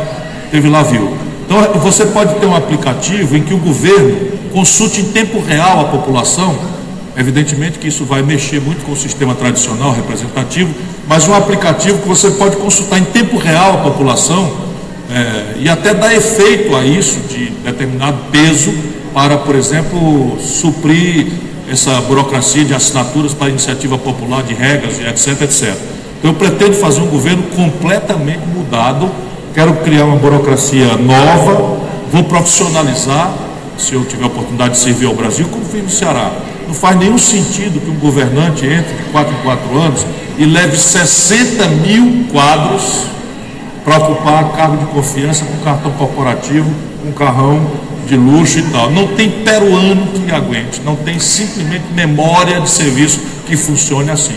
É preciso profissionalizar e deixar só uma cúpula de orientação política vulnerável aos ciclos naturais da mudança de rumo que a democracia deve fazer. E o e-government será a grande ferramenta de governança corporativa que eu pretendo introduzir na realidade brasileira.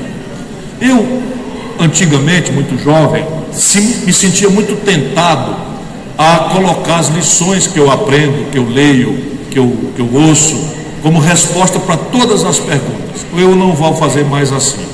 O que é que eu estou fazendo agora? Eu estou rememorando a minha passagem nos cargos de governo, e praticamente metade dos meus secretários na Prefeitura de Fortaleza eram mulheres, praticamente metade dos meus secretários no governo do Estado eram mulheres, e não há precedente no Brasil, nesse nível de administração, de feminismo respeitador do empoderamento das mulheres, que precisam disso, na minha opinião. Empoderamento, né?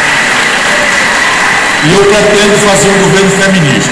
Já a minha experiência, sob o ponto de vista de etnia, é uma experiência ruim, precária. Não é ruim, não é má. É que o Ceará não deu centralidade à escravidão. Então, o primeiro estado brasileiro a abolir a escravatura foi o Ceará, e evidentemente isso não tira o heroísmo do nosso pregão do mar, dos nossos pioneiros, mas o fato é que lá foi mais fácil, porque não tinha centralidade econômica a mão de obra escrava. E, portanto, nós somos uma sociedade muito mais cabocla. O ciclo que nos colonizou foi o ciclo do gado, e o índio não se deixava escravizar, ele morria. Portanto, foi estabelecido outro tipo de subordinação, e eu conheço muito a agenda dos caboclos, dos mamelucos, dos pardos, que são a minha gente no Ceará. E aí o que eu estou fazendo? Eu estou com um movimento no PDT, que é comandado por um cearense negro, o Paixão, mas que tem representação no Brasil inteiro. Eles estão desenhando uma agenda para mim, para eu melhorar a minha compreensão disso. E seriam muito bem-vindas as suas críticas, suas sugestões e contribuições, porque nesse momento eu estou muito mais aprendendo ainda do que formulando. E de qualquer forma eu estou advertindo os auditórios para a gente tomar muito cuidado com o seguinte fenômeno que está dirigido de fora para dentro do Brasil. É assim: a agenda do povo é saúde, segurança, emprego, corrupção, aposentadoria, e nós introduzimos educação, etc, etc. Nesse temário, o campo progressista ganha todas, porque se fez uma campanha estúpida contra o PT, né, criminalizando o PT, generalizando a condenação de malfeitos de alguns, né, não é o mesmo critério para os outros. Agora, com Michel Temer, o PSDB apoiando, o PMDB sendo pilhado, etc, etc, democratas enrolados e tudo, eles estão perdendo a batalha política em todas essas agendas populares. O que é que eles estão tentando fazer? Isso com assessoramento lá da estrutura americana. Eles estão querendo trocar o ambiente onde o debate vai acontecer para um debate identitário, qualificado por temas de família, por temas morais, por temas religiosos, porque tem pesquisas que afirmam que a sociedade brasileira, em matéria de costumes, é cristã, católica, evangélica, neopentecostal e, portanto, meio conservadora em matéria de temas de costume.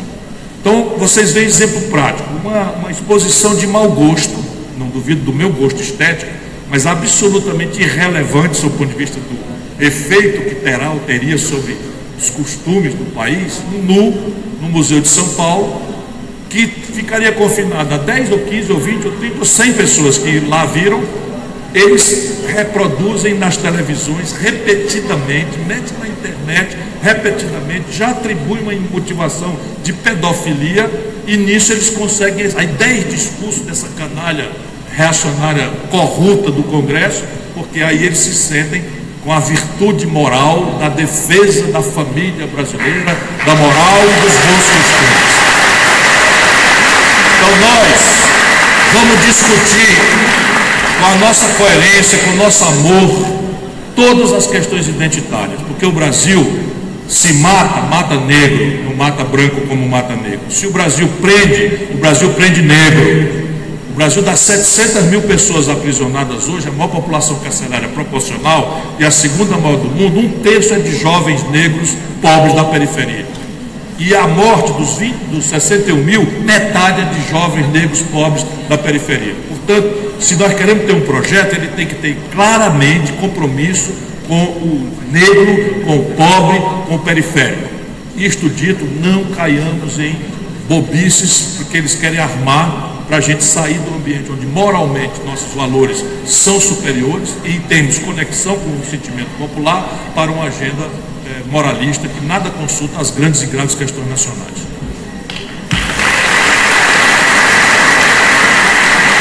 Encaminhando já para as últimas perguntas, senhor palestrante, Matheus Oliver, que é doutorado em linguística da UFBA, Veder, estudante de economia, e também o Jairo, que é diretor do Sindipeto, sobre conjuntura. Diante da conjuntura atual e do seu partido, em um futuro governo, com quem o senhor gostaria de fazer aliança, e seria necessário enfrentar a Globo e a Fiesp? O senhor tem medo do impeachment?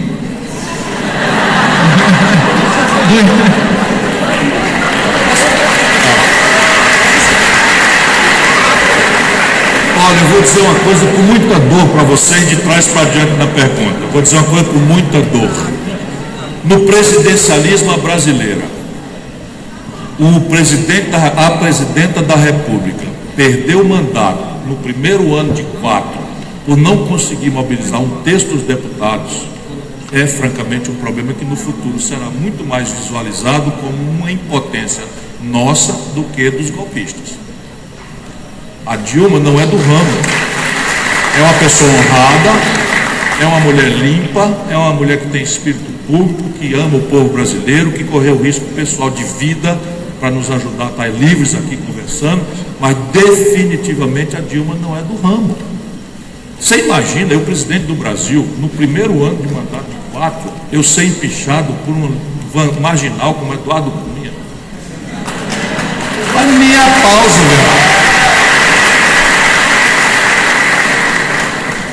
Para deixar tomar o poder um vagabundo, quadrilheiro como esse que usurpou o poder no Brasil, mas nem a pau, jovem. Evidentemente que isso exige não valentia pessoal, isso exige experiência, isso exige traquejo, treinamento, malícia, capacidade de fazer aquilo que Maquiavel, 1000 anos atrás, não faz tanto, mas faz 600 anos, escreveu: o príncipe tem que ser amado ou temido. Não podendo ser amado, tem que ser temido. E a Dilma conseguiu a proeza de não ser amada por ninguém, porque nas vésperas dela derrubada, o PT estava falando mal dela, a CUT estava criticando a Dilma, e não é para menos. A Dilma nomeou, o MST estava falando mal, a Dilma nomeou o Levi ministro da Fazenda. Gente, espera aí um pouquinho. Imagina eu, que já estou zangado com a escolha do Michel Temer, que tal, e votei, fiquei com ela até o fim. O Ceará deu 2/3 dos votos contra o impeachment. Na véspera eu estava lá escrevendo sugestões para a gente partir para cima dos caras, e ela catatônica estava, catatônica ficou. De repente eu acho que ela meio que sentiu a síndrome do Jango, que não quis reagir, porque talvez precipitasse o país, ou estava assim querendo morbidamente, inconscientemente, dizer assim: ah, vocês querem me derrubar? Pois esperem um pouquinho que vocês vão ver o que é bom para tosse. E estamos vendo mesmo. Estamos vendo mesmo. Agora, blague à parte, não é blague que resolve. Como é que a gente mitiga essa lógica de impasse que é inerente, orgânica ao presidencialismo? Vamos compreender isso. Se vocês tiverem um pouquinho de paciência, eu prometo que eu não canso mais vocês, mas essa é chave. Repara uma coisa: nós em 1891 copiamos o presidencialismo americano e encerramos o mais longo período de estabilidade e de iluminismo da vida brasileira, o legado do reinado de Dom Pedro II, que durou 42 anos. O Brasil foi uma nação quase igual aos americanos na época, porque Dom Pedro era iluminista. Nós tínhamos um parlamentarismo com partidos organizados, evidentemente com todas as deformações, né, de uma aristocracia, de uma oligarquia rural, etc, etc. Mas o Brasil passou um mais longo período, aliás, o único período de estabilidade, 42 anos. Fizemos um golpe de Estado militar e implantamos a cópia do presidencialismo americano sem a realidade americana. Qual é a realidade americana? A realidade americana é que os americanos são uma confederação e tudo lá se resolve localmente. Então o direito processual penal é nos estados, a pena de morte existe num estado, não existe no outro, o aborto é um direito num certo estado, não é no outro, porque não é escrito, é o direito consuetudinário, ou seja, os juízes vão interpretando aquilo que é o pacto social dinâmico na sua modernidade ou retrocesso, e vai dizendo que aquilo é legal, é compatível ou não é compatível com o regramento básico, que é a pouca coisa que está escrito, os princípios gerais da sociedade americana. Definitivamente não é o caso brasileiro. Nós temos um Estado que era unitário, há um gravíssimo colapso da Federação Brasileira, os municípios estão quebrados, os estados estão quebrados, todo mundo dependente da União. O regramento é de direito positivo, tudo está escrito, e o sistema constitucional é direito rígido, é Constituição rígida. Ou seja, a Constituição é feita para não ser mudada, salvo consenso apurado em 3/5 de votação, que dá um problema sério. E isso nos traz ao tempo presente, em que nós temos uma Constituinte juvenil, adolescente.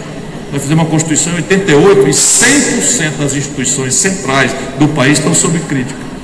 Eu não conheço um brasileiro que defenda o modelo tributário, Não conheço um brasileiro que defenda o modelo da institucionalidade política. Não conheço um brasileiro que diga, não precisa mexer nesse negócio da Previdência não, que está tudo certo e tal. Veja bem, uma Constituição que foi desenhada ontem. 1988 é ontem mesmo. E é central, você não tem nenhuma institucionalidade central do país que não esteja negada por um amplo consenso. Evidentemente que o consenso é só na negação, porque o dissenso é absoluto no que botar no lugar. Então, é uma lógica de impasse, por quê? Porque o órgão constitucionalmente monopolista do desenho das instituições, das regras, das leis, não tem nenhuma responsabilidade com a prática dos negócios de Estado, com a saúde dos negócios de Estado, com a sanidade do serviço público. Então, eu fui deputado federal e numa semana útil ali, a Câmara Federal votou o fim da CPMF, tirando 70 bilhões de reais a valor de hoje do orçamento, e votou na semana seguinte um aumento de uns 70 bilhões de reais, regulamentando a emenda 29 para a saúde. Pode até ser muito bom revogar a CPMF, que é um tributo muito ruim, pode até ser muito bom aumentar o gasto vinculado com saúde. Mas como é que funciona, meu patrão? Você tirar 70 bilhões de receita e aumentar 70 bilhões a despesa. Isso é muito dinheiro no orçamento americano. E nós temos essa loucura, porque o parlamento tem nenhuma responsabilidade com a prática disso. Quem é responsável é o outro lá, que é o presidente da República, que por sua vez não tem um molde institucional para fazer o desenho. Então, não tenhamos medo, não tenhamos susto, isto é uma realidade da vida brasileira. Como é que a gente mitiga isso? Eu tenho, meio que como cientista político e como empírico, observador, eu tenho procurado estudar como é que faz. E eu acho que eu achei aqui uma proposta que atenuará muito fortemente essa lógica orgânica de impasse. Primeiro, como eu fiz hoje aqui, correr o risco de não ganhar a eleição, não deixando a população votar em você como pessoa. Só um minutinho, meu patrão, deixa eu acabar aqui, ainda já o lioso. Então, repare bem, ao invés de votar no fulano, a gente precisa cada vez mais a pensar em votar no que o fulano defende. É evidente que o fulano é essencial, tem que ver se tem experiência, se tem coerência entre o que fala e o que fez, se tem ficha limpa, então tudo bem. Mas o mais importante aqui é votar na ideia do camarada. Por quê? Porque isso dá muita força. Muita força. Um presidente que seja criticado na campanha, porque propôs introduzir o tributo sobre lucros e dividendos, porque propôs introduzir um tributo progressivo sobre a renda, especialmente a renda intergeracional, ele vai levar porrada de todo jeito. Se ele ainda assim escapar, aguenta, companheiro, se segura aí, companheiro, calma aí, rapaz, deixa eu terminar aqui minha conversa, rapaz. Já eu te mostro de novo. Então, primeira providência, procurar reforçar não o fulano, o caudilho, o salvador da pátria que não existe. Tentar votar nas ideias do cara, tentar apropriar, participar do debate. Segundo, 100% dos presidentes brasileiros eleitos por partidos pequenos em relação ao tamanho do Congresso Nacional na redemocratização tiveram não maioria, mas praticamente unanimidade no Congresso Nacional nos 6 primeiros meses a um ano. Todos, sem exceção de nenhum. Portanto, o tempo de propor não é depois, é na primeira hora. Terceiro, segura as pontas, estou chegando aí. Terceiro, negociar. Porque a desmoralização da negociação fisiológica, clientelista, corrupta, não deve nos tirar a consciência de que numa democracia negociar é imperativo. Esse negócio de dono da verdade, deixa que eu chuto, manda para lá que eu vou salvar vocês, isso tudo é mentira. Portanto, negociar é preciso. Agora, como é que a gente negocia? Hoje, o lado bom da crise. O Pacto Federativo Brasileiro está rasgado. 23 dos 24 estados brasileiros estão quebrados, com receita corrente líquida menor do que a despesa corrente líquida. Portanto, entre eleição e a posse, você chama os governadores, os prefeitos, e entra numa dinâmica de redesenhar o Pacto Federativo, consolidar as dívidas, resolver com o swap da dívida de Rio Grande do Sul, Rio de Janeiro, em contrapartida, um apoio a uma grande reforma fiscal e patrimonial, isto tem uma força muito grande, consentânea com a melhor tradição brasileira de política de governadores. Isto tudo não funcionando, quarto e último, derradeira solução. Está escrito na Constituição que o poder político do Brasil se exercita através da sua representação política ou diretamente pelo povo através de plebiscitos e referendos. Ou seja, propõe, propõe na primeira hora, negocia generosamente, né, abre a discussão, todo mundo participa, cada um dá a sua ideia, e ainda assim, persistindo em impasse, chama o povo. Vamos votar diretamente, através de um plebiscito e referendo, as providências estruturais que mudem o nosso destino. Isso é o que eu penso fazer. Diga, meu patrão. Diga, meu patrão. Só um minutinho. Você fale mais alto um pouquinho, que eu estou quase morto. Cumprimenta a mesa e a direção e tal. As demais autoridades civis, militares e eclesiásticas. Muito bem. Companheiro do telão, um abraço para vocês. Obrigado por ter vindo. Muito obrigado aí pela presença. Fala, vamos ouvir o companheiro. Vamos ouvir o companheiro. Boa noite a todos, cumprimento a mesa. Nós estivemos em Alagoinhas com o PPS, o Partido Popular Socialista. O pessoal lá fala bem da Sua Excelência, em Alagoinhas, Irará e Santanópolis. Mas nos demais, a CPMF, a cobrança da participação do movimento financeiro, o IOF, o texto da operação fiscal, IOF, também. No mais, agradeço a direção e ao senhor também, Eliseu Paquilhas, também que faz parte do Fazendário, e todos da CEFAP e ao Ministério da Fazenda. Valeu, obrigado pela participação. Deixa eu dar uma palavrinha aqui. A professora Célia está pedindo qual é a política que eu imagino correta para os bancos públicos. Pois bem, o que aconteceu nesses últimos anos no Brasil? Nós cometemos a imprudência de permitir a mais grave concentração bancária da história brasileira. Hoje, 90% das operações estão controladas por 5 bancos: Caixa Econômica, Banco do Brasil, Itaú, Bradesco e Santander. Se os bancos públicos forem privatizados, nós oligopolizaremos e aí acaba de vez a qualquer chance do Brasil se celebrar como república. Nós viraremos a sede do baronato financeiro e não teremos mais democracia. Portanto, manter os públicos e tirá-los do oligopólio para competir é a minha política. Muito obrigado a todos. Muito obrigado de coração. Muito obrigado. Então, esse é o final do